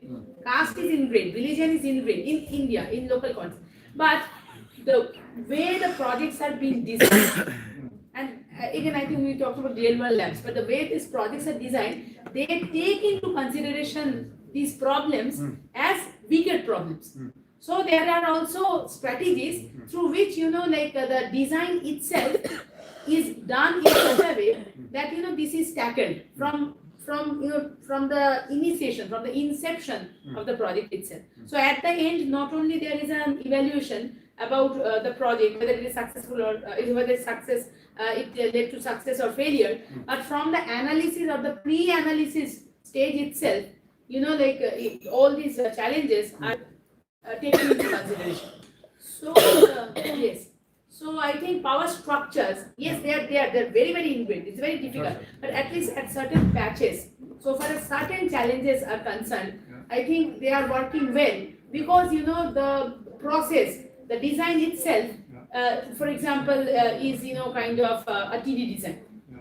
So I would say also, there are power structures, but also other structures. Yes, exactly. Structures of ideology, structures of lifestyle, and the urban system, that's a structure, right?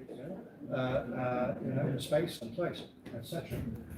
Let's just have a look at the cross-cutting themes, again, defined by machinery so far, but we need your best advice. And I don't see any visitors. Yes, there is. Is everybody in the workspace now? Who has a laptop with them? How does one enter? I have not been able to enter your workspace. Oh, sorry. Did it give you a panel for visitor? No, I think she needs to see the QR. Let's go to the link again.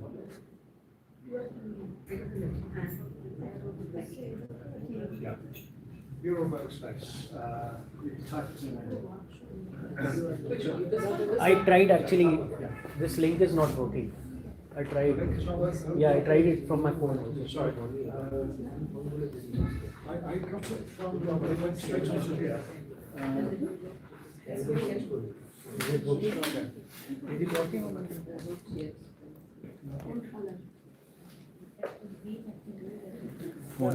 ফোনে হবে না বলছে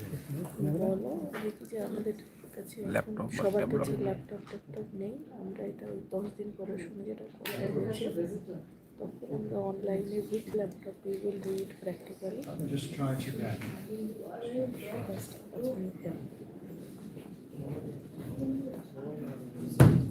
Yeah.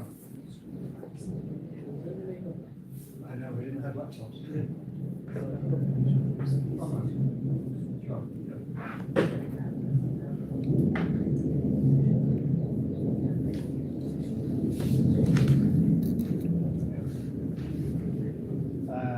Okay, so nobody else in the room has a laptop? Come on my phone. Okay, sorry about that. Okay, well, we can continue on. One or two people, but they say that it doesn't work. That's just yes. I have come on my phone. I've joined on my phone. Yeah. I'm in that space like that. Okay, that's good. Oh, yes, that's good. Then what happens in here? Where do I go? It's a bit tricky on the phone because, you know, So the I screen need is so to- small. Anyway, yeah, so the link is working here, so you'll just enter as a visitor, this one, and click, and it assigns you an animal name, and if you're happy with that, you as a visitor, yeah, and here you are. So I just tested the link. And basically, I think probably you're familiar with whiteboards, double click, put a note, that's pretty simple. I have entered as a bear.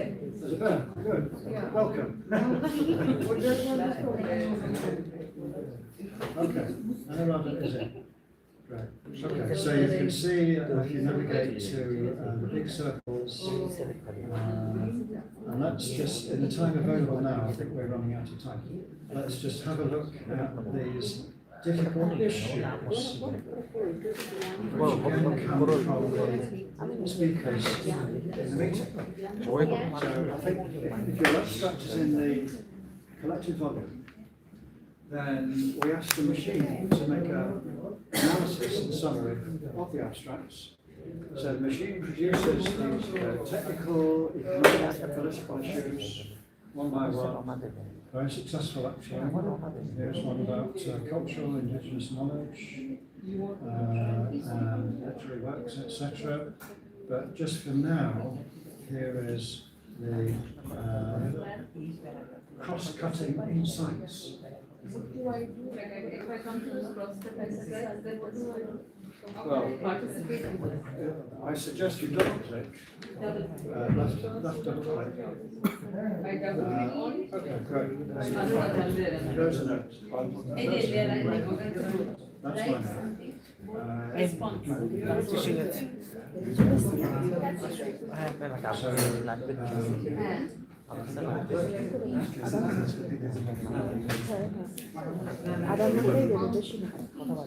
But maybe before we finish, let me ask for comments around the room.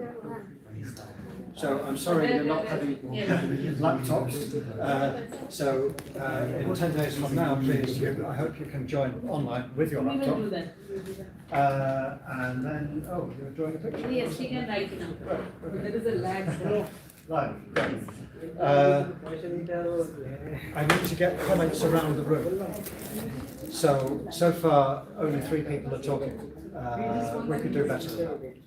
So please comment and question around the room. Here you see the cross-cutting insights between the different themes. This is identified by the AI. I've not done this. Do you agree? Is there anything missing? Do you have any better ideas? Let's just look at the first one. Joe, like we need to go ahead with the other things. So Well, sure. Yeah, But I'm just trying to wrap up. Yeah. Please, you're an expert. Can you please comment? Like Just the first question, knowledge integration.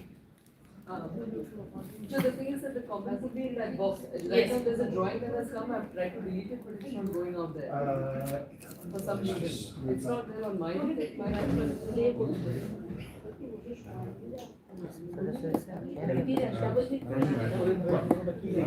These things, just make a box and put some text on it.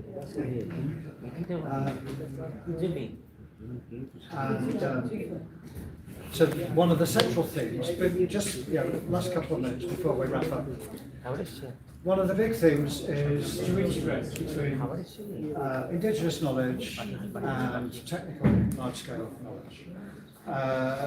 Now, does anybody have any advice on that? Just anything that I can put in a little note, just to take forward for next time. Any idea? You're an expert on these things. Can I see something on that one? Please, yes. So how about top-down government structures? And there is one to trying to marginalize. So there are, for example, this is not a complete, this is a very generalized, this is a very broad generalization. So my comment on this would be that there are certain government policies and all that do try and encourage the preservation and support the promotion of the indigenous practices, but they are not necessarily, they don't necessarily reach, those policies don't necessarily reach the grassroots of the Western population. Right. Okay. So I have like one very quick observation. In times of crisis, like extreme events, sometimes when there is lack of policy-driven initiatives, so there are all those needs-driven tactics. Then those get activated because there are no options. So automatically, the situation, the environmental or the extreme event situation, that becomes the key actor or the key situation or context that then makes the whole thing in the different way, in the other way around. So and sometimes now this knowledge then is also integrated into the mainstream policy So it's formulation. not so simple as Yes. it is written here. Right, no. And to describe the reality, well, you need to write a paper. Exactly. With examples. How do we just write that down in 5 or 10 words? Sorry for interrupting you. Actually, Add that one comment, that's when show and then you close. Okay. Just let it close that. Yeah, you could at the comment and Okay. we can then We could go on and on. This is why we need a workshop, and I'm hoping if people. and there is lunch session, so you can, if you have anything, you can Yeah. discuss. But you can add the comment. You use some words, you want to identify some words. Well, I will think about that because it's not an easy. But we can talk over lunch. When you join in 10 days or so from now, the dates will be distributed today, I hope. Then everybody will have their laptop, you'll all be in the room. We can then start to do this in a structured way and I think move forward. And I hope produce something really good and strategic. So that's why we're here. Thank you very much. Thank you. actually, after saying this, we will do it practically along with our ECR. Yes, we will also invite you people. So if you would like to join there, so please, that will be again our privilege and honor. So now we will be assembled here after 30 minutes, and this is the lunch break. So you can enjoy the lunch outside. Lunch is there? Lunch has come? Come here. So sorry for the misinformation. Now we will start our next session because this is the last day and we have to move to Kolkata and some people have to get their flight. So there is a paucity of time. So without delay, so we are going to start our next session along with the ECR presentations. Orindo?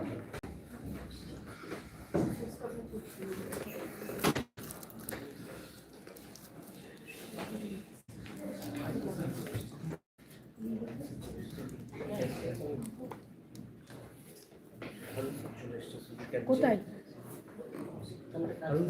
চলে এসছে না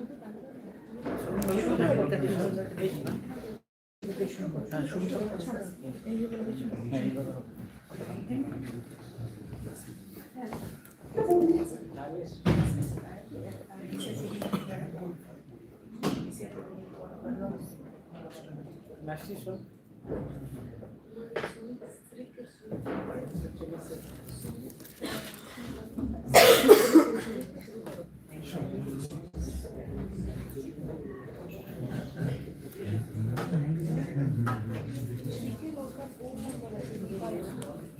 So, we sincerely thank Professor Ravage for his engaging and insightful deliberation. Now, we move on to the ECR presentation session, an important segment of this program that provides a platform for early career researchers to share their ongoing research, innovative ideas, and emerging perspective. These sessions reflect the workshop's commitment to fostering scholarly and dialogue, mentorship, and academic growth.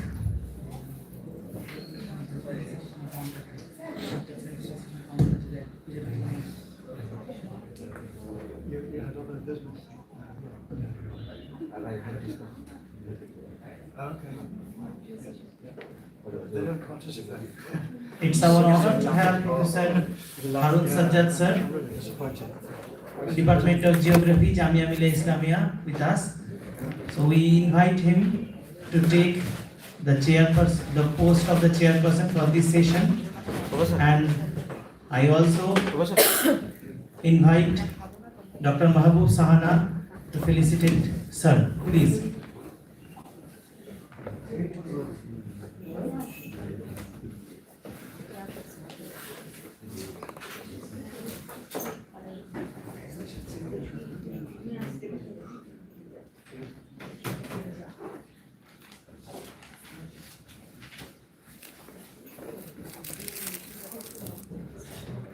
आपको देना है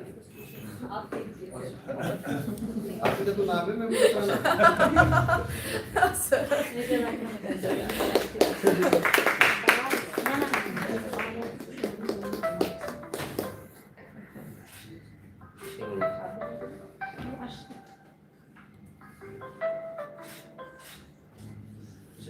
भाई सांस लेने में problem हो रही है बहुत देर से थैंक यू मैम सारा We are equally honored to have Dr. Obhijit Misri sir, Assistant Professor, Department of Geography, Manipur University, as the session co-chair. I invite Upashak Das to felicitate sir, please.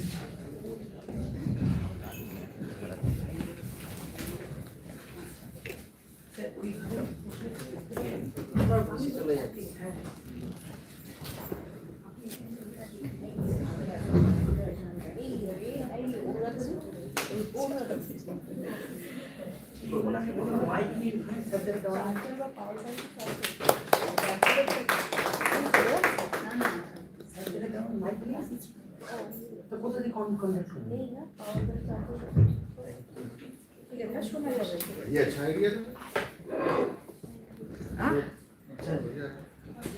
Thank you sir. हम तो इधर ही रह गए ये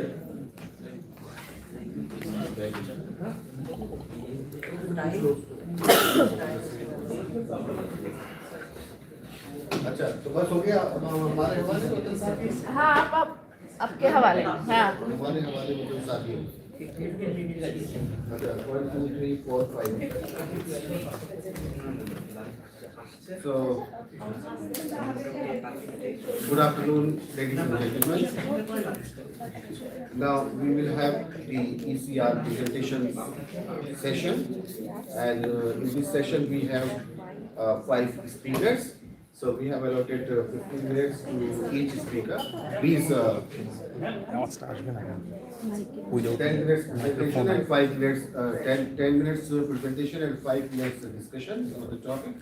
And please we request you to restrict all the time because we are running late.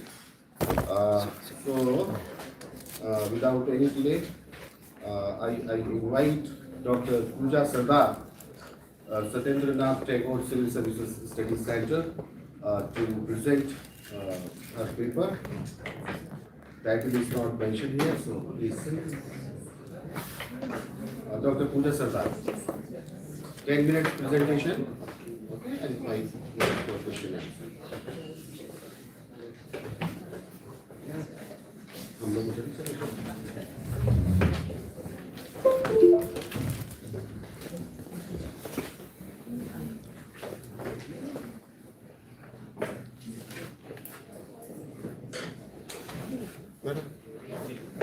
दो दिन साथ बैठेगा ना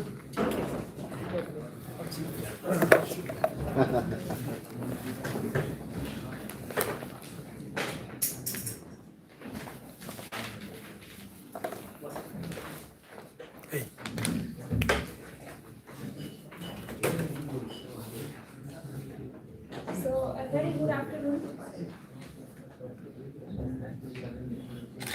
हाँ पूजा Okay. So, a very good afternoon to all of you.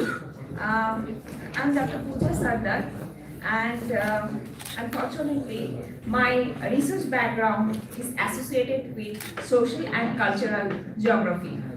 My previous research was associated with the use of space and rural architecture, obviously rural space. And my present research is basically on the gender dimensions in use of river, basically in the flood-prone region. So I am the person here to learn about the flood through these workshops. So I had a very minimum knowledge regarding the flood. So that's why I'm here, and I'm really very grateful to organizer to organize such insightful workshops that I have learned a lot of things regarding the flood, even from the physical aspects and the social aspect, through the hands-on and both the theoretical knowledge from the expert. And I can apply this knowledge in my present research. So I'm just at a very beginning. I was about to start my research, my independent present research work at Bengal. But unfortunately, for some reason, I have to shift it from Bengal Delta to Kaveri Delta. So that Kaveri Delta is very new landscape to me. And I just started my research work on that region. And today I am going to present that new landscape, which is very new to me, and I have gathered a very short time my knowledge, that is importance of traditional knowledge system in flood management, a study in a lower Velar river basin, Kudalur district in Tamil Nadu. So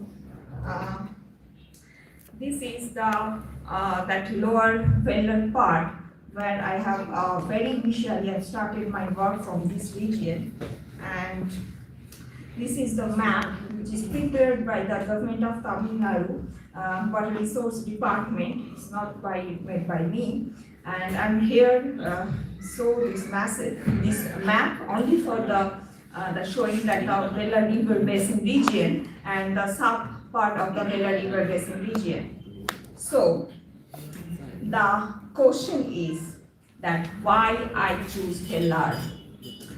So basically Velar is not such a huge river basin like the Kaveri, but a very flood prone region which is much more affected to the people and that associated region. So I have selected that region, and here's some verifications of that region, the characteristics of that landscape. And now that from this hands-on training throughout the year, from the start of that August, September, and now this training, I learned a lot of things from the expert, specifically Professor Guchai, to demonstrate that physical in the Shilibati, upper Shilibati region regarding the physical things and the cultural things in the lower part of the Hatal region also.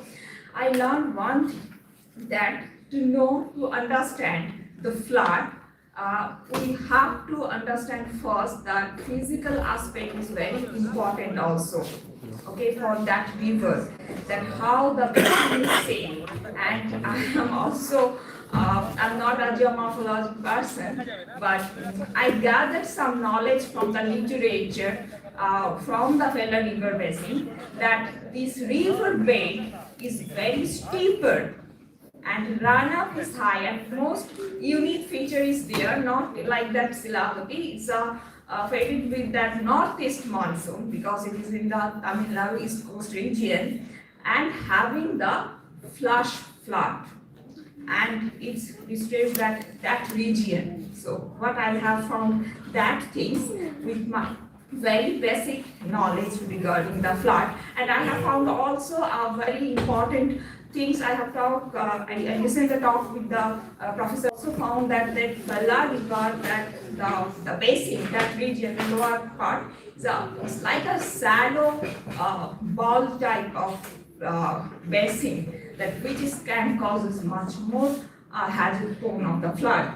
So that I have gathered, I have go through the several literature, which is the research work, previous research work done by previous researcher in that Vella region, Vella River Basin, and I have found most of the work is based on the vulnerability, risk analysis, and mostly the future flood risk, future flood prone projected climate data. That kind of research work is done with that Vella region. And I found that research gap, that the matter is much more overlooked in that region, that is that the traditional knowledge practice for that flood management in lower Vella region. So that's why I'm focusing on that field of that gap. I'm focusing on first this research part. So I found from that, even from this workshop also, in the very beginning, one professor expert said about these traditional systems of the Tamil Nadu also, and I have also gained that knowledge, the literature, that the Tamil Nadu, one of the most important traditional knowledge regarding the flood management is the airy systems, that the cascading tank systems. I'm not going to the details because of the time consent, and the smaller pond, temple tanks, and some Kudimara Mattu, Neerkatti. These are the major approach are there, also went there. But now for this research, I will go on that region, that river basin region, and the peoples, that if this practice is still now is going on or not, so which is can affect the flood region also. So what is my contributions here? So I found this research, I can framework with the theory, the two most important theory of this traditional flood management, with that one is two-eyed seeing theory, and one is stakeholder theory. So this two-eyed seeing theory is given by the Albert Mersey, which is actually the one side, from one side of eye, we can see through the traditional knowledge system on the flood management, and once another side of eye, we can see the flood through the modern side. So we can integrate this approach to fill the flood management gap. And the stakeholder theory, that it can associate it with that thing is that the people who are the stakeholder basically, who are resided on that region, they are beneficiary, not just a beneficiary of the flood aid, but they are primarily, they are knowledge holders also, which can integrate with the governance. So these are the theory I can combine with that my research findings after convictions of that work.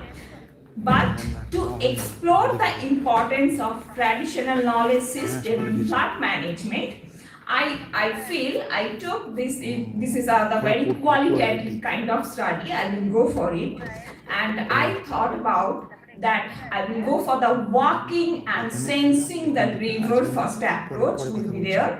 Then connecting the rivers with the memories with the river, attachment with the river, traditional flood management, and obviously and most importantly the community solidarity. Why I'm talking about this?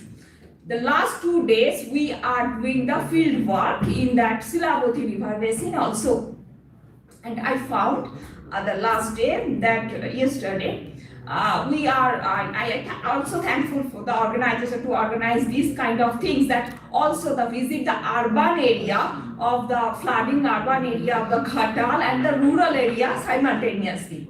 So when I'm doing that the household survey, I found that in urban area which is flooded in the Khatal, the people they have the very less attachment with the river. These feelings with the river. They think the river, the flood is much more scarce. They are not thinking about any positive things.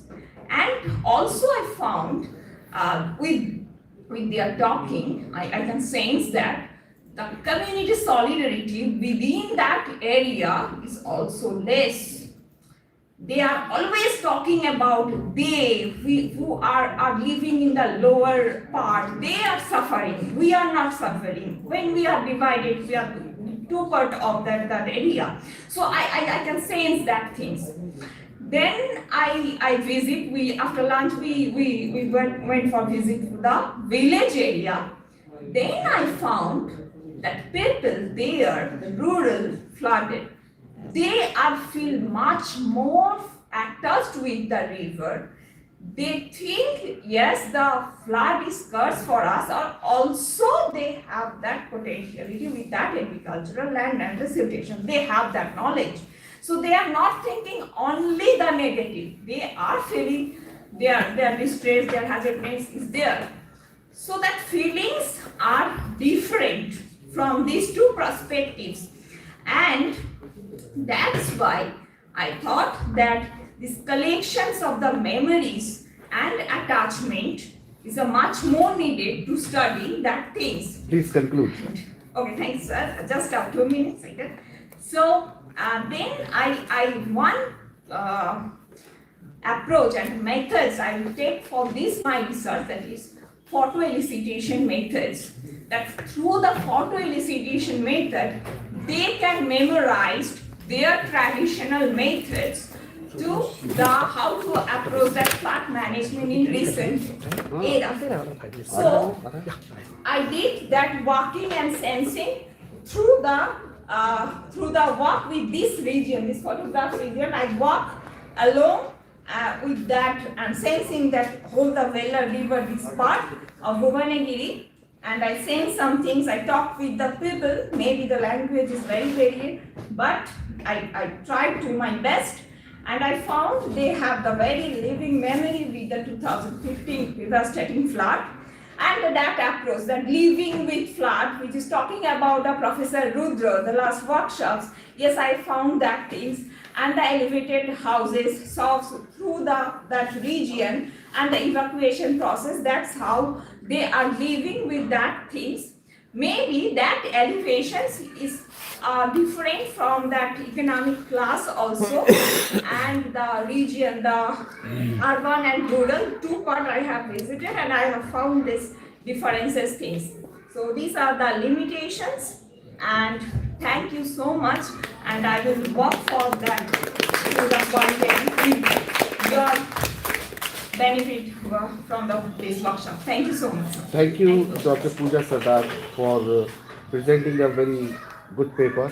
I think on the basis of the observation and really the experimental work, the field work, really it's in the sense that we are searching. उसके बाद कर लेंगे ना. In fact, the solutions which we are seeking for, it is somewhere else in your presentation.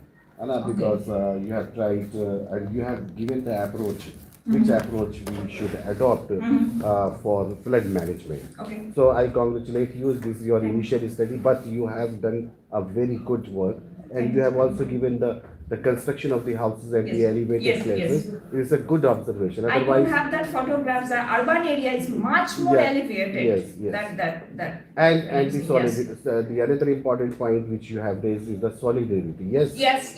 I have Because found the that. rural people are more inclined and more interested in flood management, but Yes.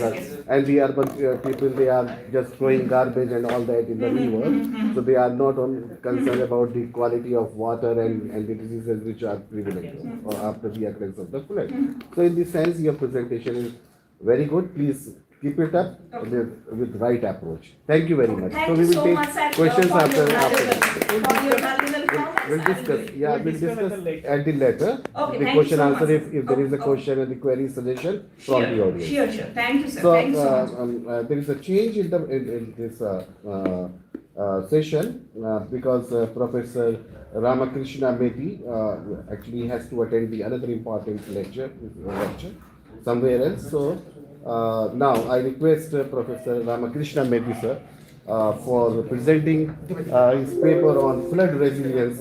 I study in the Shilibati River Basin, West Bengal. Sir, we are running late, so your presentation may be restricted to 30 minutes, and then we will have 5 minutes discussion and question answer. Thank you. 30 minutes. Before starting the session, may I allow to introduce Professor Maiti to the audience.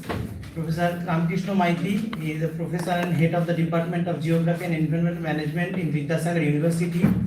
An expert in process geomorphology and applied geography, he has completed 4 research projects and is currently leading development in geographical thought, contextualization and synthesizes of philosophies. He has guided 18 scholars to PhD with 8 pursuing doctoral research. Professor Maiti has authored 17 books and published over 100 research articles in reputed national and international journals. His research interests include advanced geomorphology, geographical philosophy, mining and environment, slope instability, embankment breaching, floods and their social impacts, and mechanisms of reuse and gully development. Before his presentation starts, I would like to invite Dr. Ajnarul Islam to felicitate our beloved mighty sir. Salim, please.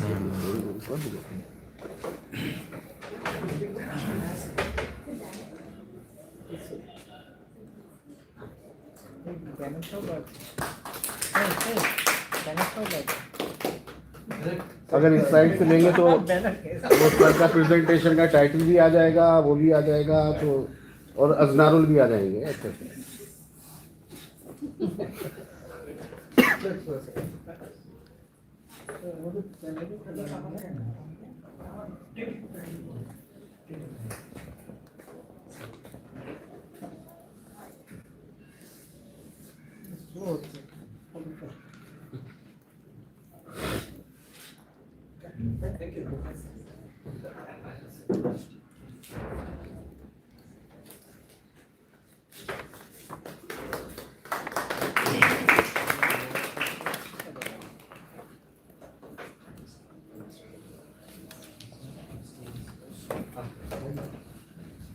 So good afternoon. I think it would be the right place to communicate with you. Yeah, that will be effective. So at the outset, I like to thank the organizers for giving me the chance to meet such a wonderful gathering of finest minds, to have a deliberation with and an exchange of ideas for flood management with traditional knowledge. So I like to concentrate on the lower reach of Shilibati River, popularly known as Ghatal and Daspur rivers, which are frequently having flood, sometimes more than once a year.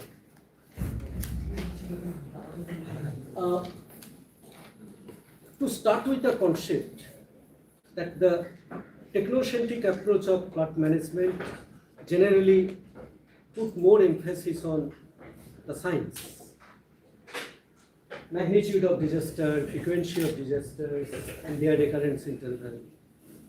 Those are taken to be the main factors for disaster impact. But gradually we understood that apart from those, there are more important factors like prior experience of hazardous events. If the people have prior experience to the hazards, then the damage will be less. And what are their social conditions and economic conditions during that hazard? So that is that these two things are more important, which regulates the flood damage or any kind of damage. Okay, I like to start with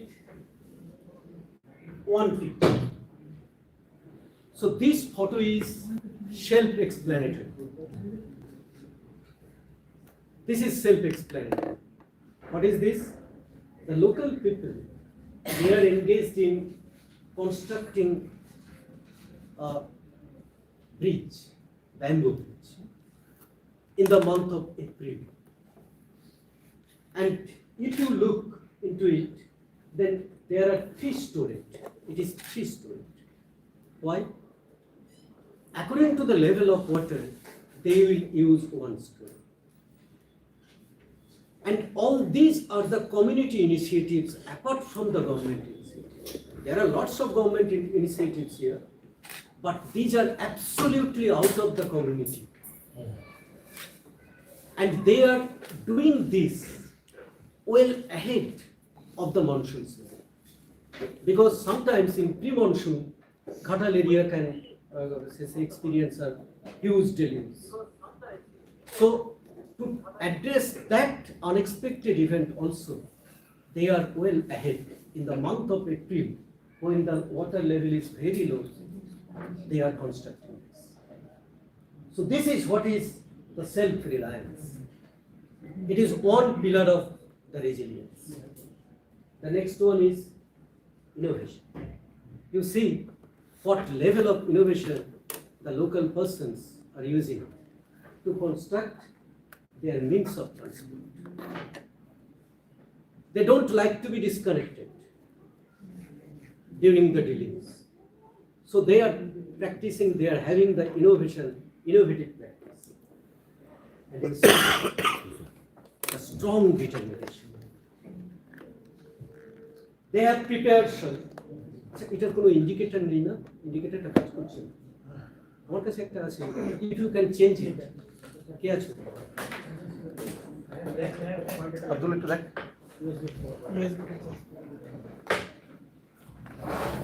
কোথায় লাগানো আছে।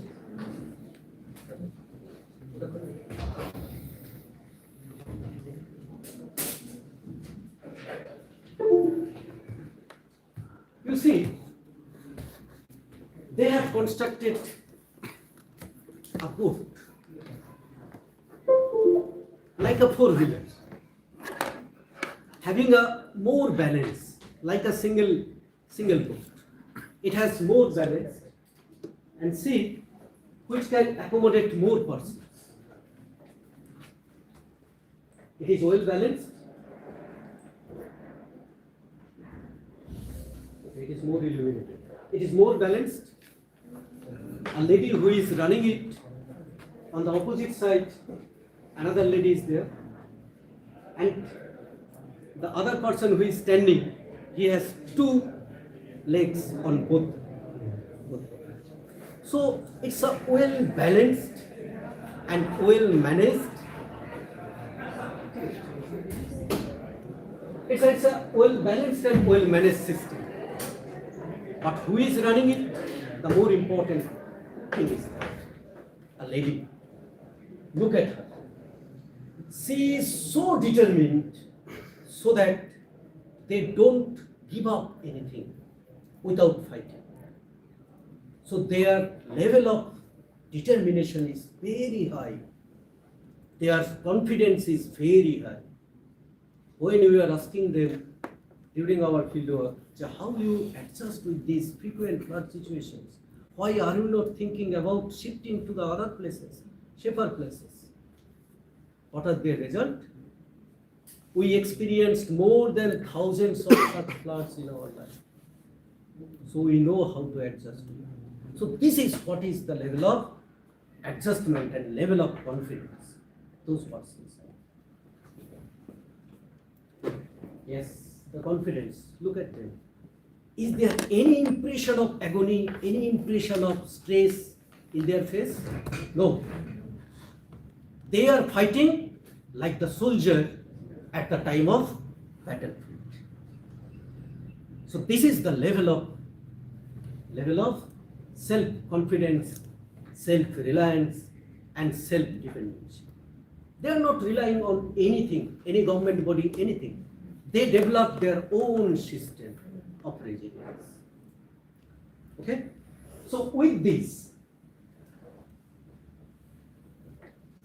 question lies, what made them so much resilient? What is the situation? What forced them to do this? You will get quite difference between the villages lying side by side. One is facing flood, one is not facing flood. So the level of confidence is quite different. Okay? So we have to take some say idea about geohydrological setting of this area. So this is where the Ghata is. Here it is the Ghata lake. Where Darkeshwar River, Shilibati River, Kongshabati River, and entire Damodar River discharge meet during their high flow condition. Okay? So this is the convergence of high flow conditions discharge. But during low flow, they are separate. During low flow condition, Damodar's flow comes through this, Kongshabati's flow comes through this. So during low flow situation, if you visit now, you won't find any kind of convergence of the discharge. But when the deluge comes, all water converges. And all of them flows through this. This picture, this map will give you the more detailed idea. Say this is Ghata, where Darkeshwar, Shilai, and major flow of Kongshabati and major flow of Mundeshwari or Damodar River through Mundeshwari also. Okay? And the discharge, entire discharge runs through this Rupnarayan channel. This is the Rupnarayan channel.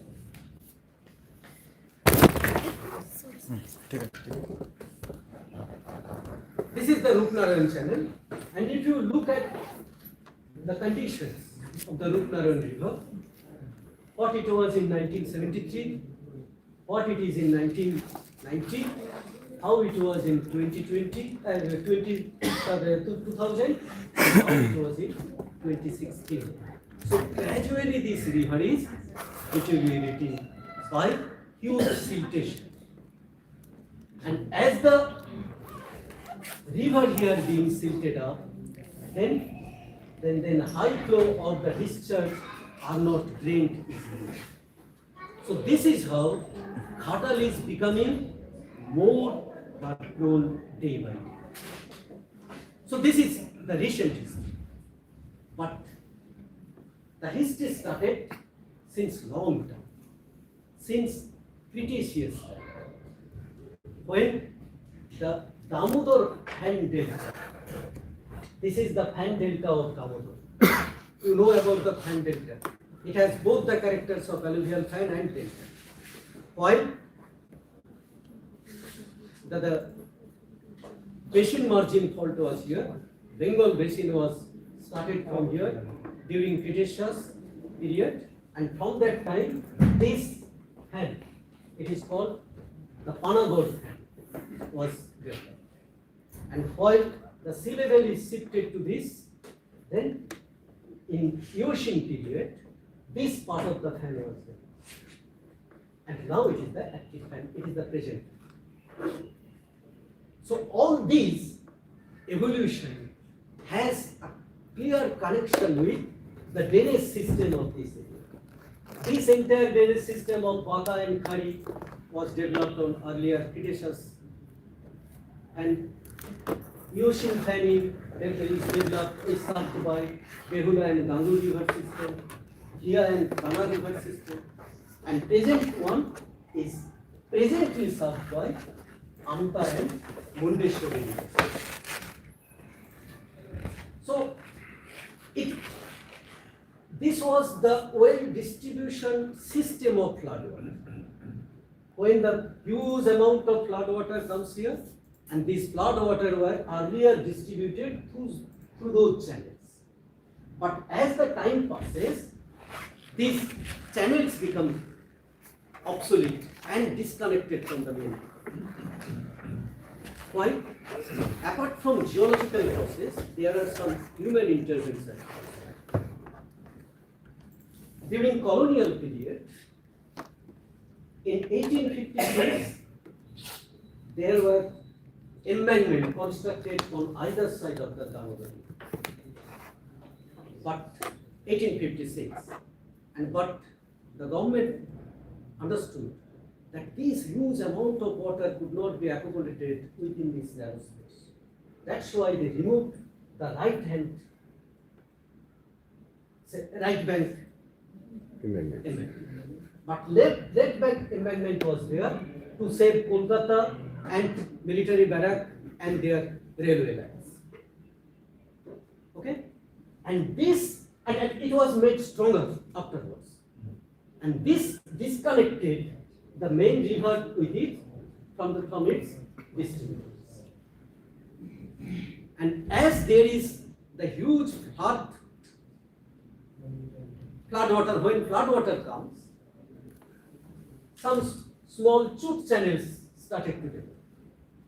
And one of the major chute channel is your Mundeshwari river, this one, Kanki river, and ultimately it joined to Mundeshwari. Yes, this Kanki and ultimately joined to Mundeshwari. And presently the major water flows to this, diverted to this channel and ultimately comes to the Khatari. So this is what is the geological history as well as the human intervention. Okay, so if you look into the evolution of drainage system, it was the 17th century drainage system where Behula and Gangur, these two rivers were active. In 18th century system, Hia, Kana Damodar, Moja Damodar, those were active. And in 19th and 20th century, the present system, Kanki and Mundeshwari, and the Amta channel or the part of Kana Damodar is active. So this is what is the surrounding system. Now, if we come to the Shilibati river system, it is the Shilibati river. You know, it originates from Purulia, runs to Bankura, and ultimately comes to the coastal joins with Tarakeshwar river to form the Rupnara. Okay. So this is what is its upper course in Purulia and Bankura. It flows through the Proterozoic gneiss and other metamorphisms. And while rainwater flows on it, there is no chance of infiltration. All the water immediately concentrates around the channel and moves downstream. Okay? But when it comes to the water, so this is where it is the Proterozoic gneiss and other metamorphics. This is the upper course of Shilibati. If we come to the lower course, there are three gauge stations, Baka, Gadghat and Banga. And you see, these are their profiles, and their surface slope gradually declines to almost zero, while it mixes with the Tarakeshwar. So if a stream, it is an expected one, but so much gentle gradient is quite uncommon. Okay?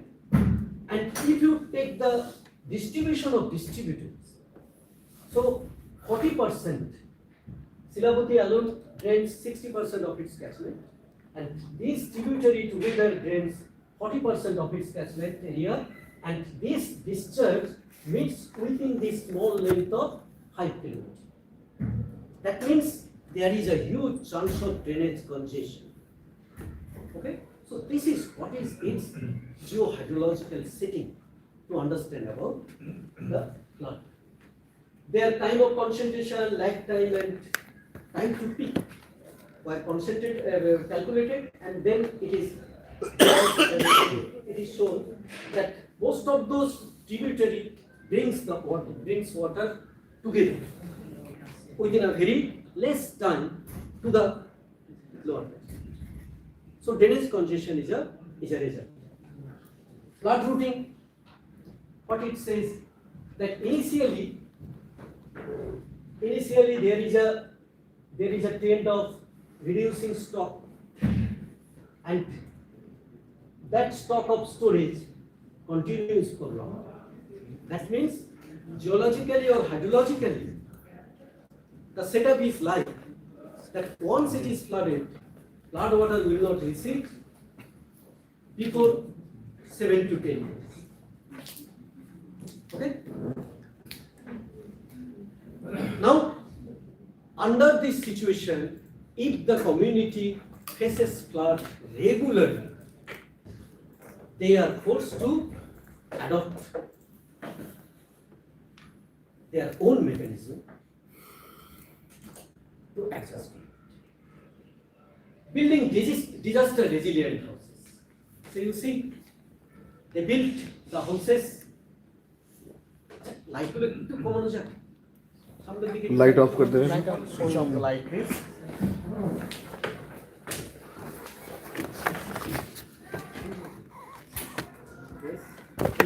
इधर बीच वाला. Yeah. Yes. Now it's okay. That one also. Okay, no issue. Please. Yes. Okay. Yeah. So you see, it is the bamboo made house, and it is made at an elevated platform. When water level rises, water can easily pass through these bamboo structures, which are aligned vertically, and they can easily stay here. The people are staying here. There is the deluge at its underground. Yeah, it's a very good one. There is the stock of mud to elevate the level on which they are constructing their houses. The newly built up concrete houses, probably you have seen yesterday. The newly built up concrete houses have the ground floor open for their cattle or water to pass through, and they are safe. Okay? And sometimes they use this kind of temporary residential structures which could be shifted from one place to another. Okay? You see, it's a thatch house. It's a thatch house, but its basement and walls are made up of bricks, which is more resistant to flood. Okay? Rescue scheme. They have their own way of rescue scheme. They are rescuing the whole country. You see, it is not the government itself. They are rescuing by themselves. They are rescuing the baby and mother. And you see the person who are attending her. She is with smiling face. That as it is nothing. Entire area is flooded, but people are not bothering about it because they are so much adjusted. Flood shelter. Sometimes school buildings are used as the flood shelter. And you see, can you see some persons who are living at the rooftop? These are not concrete roof, but these are the asbestos. And over there, they have made some polythene cover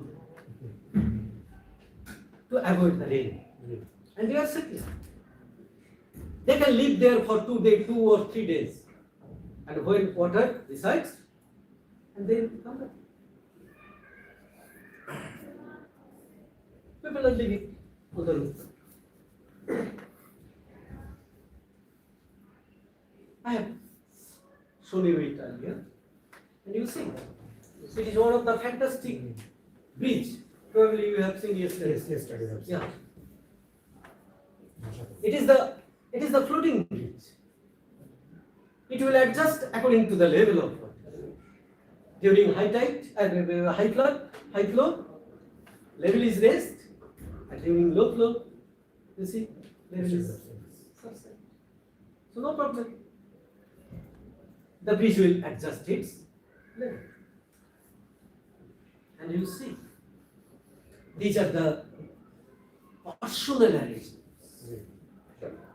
In a road, you have so many bikes, and on that road, you can get so many boats. Every household has this. Okay? Sometimes school buildings are flooded at its ground floor, but first floor, second floor are open. You see, they are moving. They are going. They are trying to continue the academics also. Okay? Water collection. They are collecting water. You see, what is their mechanism of collecting water? Okay? They are carrying by themselves. Some bottles, few bottles, they require less, so they need not to arrange for that boat or like that. They require very small amount, they are collecting by themselves. They are collecting the water like this. But here, they require more. When they require more, they are collecting it. Yes, what is this? The gas. Yes. Storing fuel. These are the fuels stored at the elevated platform. They know during this period, if you have the fuel and some amount of food, then everything is good. They can run few days. Other precautionary measures. Fishing ponds are made empty. All the fishing ponds are made empty during the early summer. Cattle are sent to the safer place. They are not selling their cattle. Those are sold to those are sent to the relative place at the safer areas. Expectant mothers and old members are sent to the relatives' house. They are storing a huge amount of bleaching, phenyl and soap. Storing kerosene for the traditional lantern. Now they are using the electricity, but they have the traditional lantern systems also at their home. And they know these will come in use during this type of year. They are storing kerosene, lantern, lamps and stoves. Provision of carbolic acid. Every house has the carbolic acid to get rid of the snake bites. Entire agricultural field is vacant during that time. They gave more emphasis on house cultivation. They never go for almond cultivation. And this entire field is the fishing ground that time. Okay? So it is one of the very important land use adjustment. That's what they do. But sometimes their decisions are inaccurate. Do you know why? According to Cates, the decision is based on the experiences, past experiences. And sometimes there is the uncertainty. Uncertainty is huge. In the floodplain, there is the uncertainty. This year, whether flood will occur or not, how much water will come, All these are the uncertainty. And this uncertainty made them taking the irrational decision. One of the important example I can give you. So this is the damage statistics for the flood 2001, 02, 03, 04, 05, 06 and 7. And then you see all the years, successive years have the flood. In 2006, what is the flood magnitude? Nearly 1000 cubics. 1000 cubics. And 2011, you see 1000, it is 1006 and 2011 has 1007 cubics. But the damage? Affected population was 78,000 in 2006, but it was 1,94,000 in 2011. Cropping area damage? Cropping area damage, it was 12,000 acre only, but here it is 19,000. The flood has the same magnitude, but damage is quite high during 2011. Do you know why?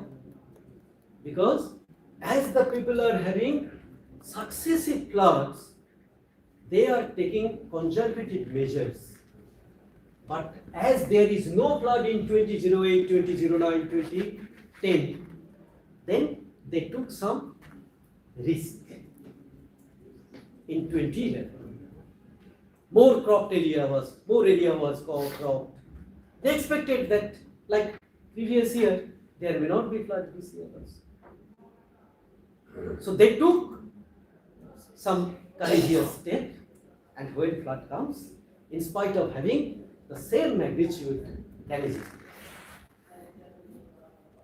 Okay?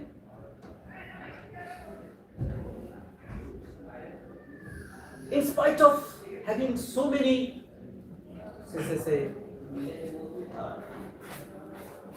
intensive resilient measures, their houses are not safe always. You see? Why? Because while they are elevating the platform of their houses, they ask the senior members of the village that how much flood have you observed? I will take only 2 minutes. Yeah, please. Please conclude within 2 minutes. Yeah. So how much flood you have observed? That elder person says, hey, up to that part of the tree, it was the maximum flood. So according to that experience, they went for the construction. But in the next year, the flood what comes, that may be a 50-year flood or 100-year flood. Everything is done. Okay. So what is required? So the concrete houses were not safe also. You see the concrete houses. These were also damaged. What they require? They require this information of magnitude frequency distribution. So magnitude frequency distribution shows what is the expected flood at 5 years, 10 years, 20 years recurrence interval. And if you put them on your table, then you will see what will be the level of water in 5-year flood, 10-year flood, 15, 20, like this. And you put it on a map and see which area will be flooded at 5 years recurrence interval flood, 10 years flood, 15 or 25 or 50 years flood or 100 years. Then this information they require. Say for example, say Baka or say Rothipur. Rothipur has the height of 2 meters above sea level, and they have constructed extra 3 meter level for their houses. So it is 5 meter now height of their basement of house. But study shows that to avoid 20 years flood, they need another 5 meter extra level. So if their basement is 10 meter, they can protect their houses from the 50 years flood recurrence. So this much technical information they require, nothing else. They are quite equipped with all their practices. Okay? So, how do we conclude? Lower Shilibati Basin, mainly the Ghatal and Daspur area, experiences frequent flood over past few hundred years due to their unique geo-hydrological settings. And this recurring flooding experience forced the local people to adjust, have a strong adjustment. They have built a strong structural as well as non-structural adjustment strategy. Sometimes there is uncertainty, and that uncertainty of hazard restricts them taking the rational decision, and only they need this magnitude frequency distribution and this information for their rational decision. Thank you. Thank you, Professor Shilibati. Yeah, very interesting presentation, and I am thankful to you that we have listened to your presentation. You have presented well in time, sir. Thank you very much for your cooperation. Now the paper is open for discussion. Is there any question? Yeah, please. It's very nice presentation. I learned a lot of things from this PPT, and our project is very much aligned to this particular presentation. I don't have questions, but I would like to know from sir two things. First one is, in the last slide, you told that this particular area have adopted some structural and non-structural measures, and they are living with flood very efficiently, as your presentation says. So now my question arises in my mind, the Ghatal master plan. It's one of the often discussed topic. When you were talking about the Ghatal master plan, please stop all the recording system. Okay, thank you. Stop the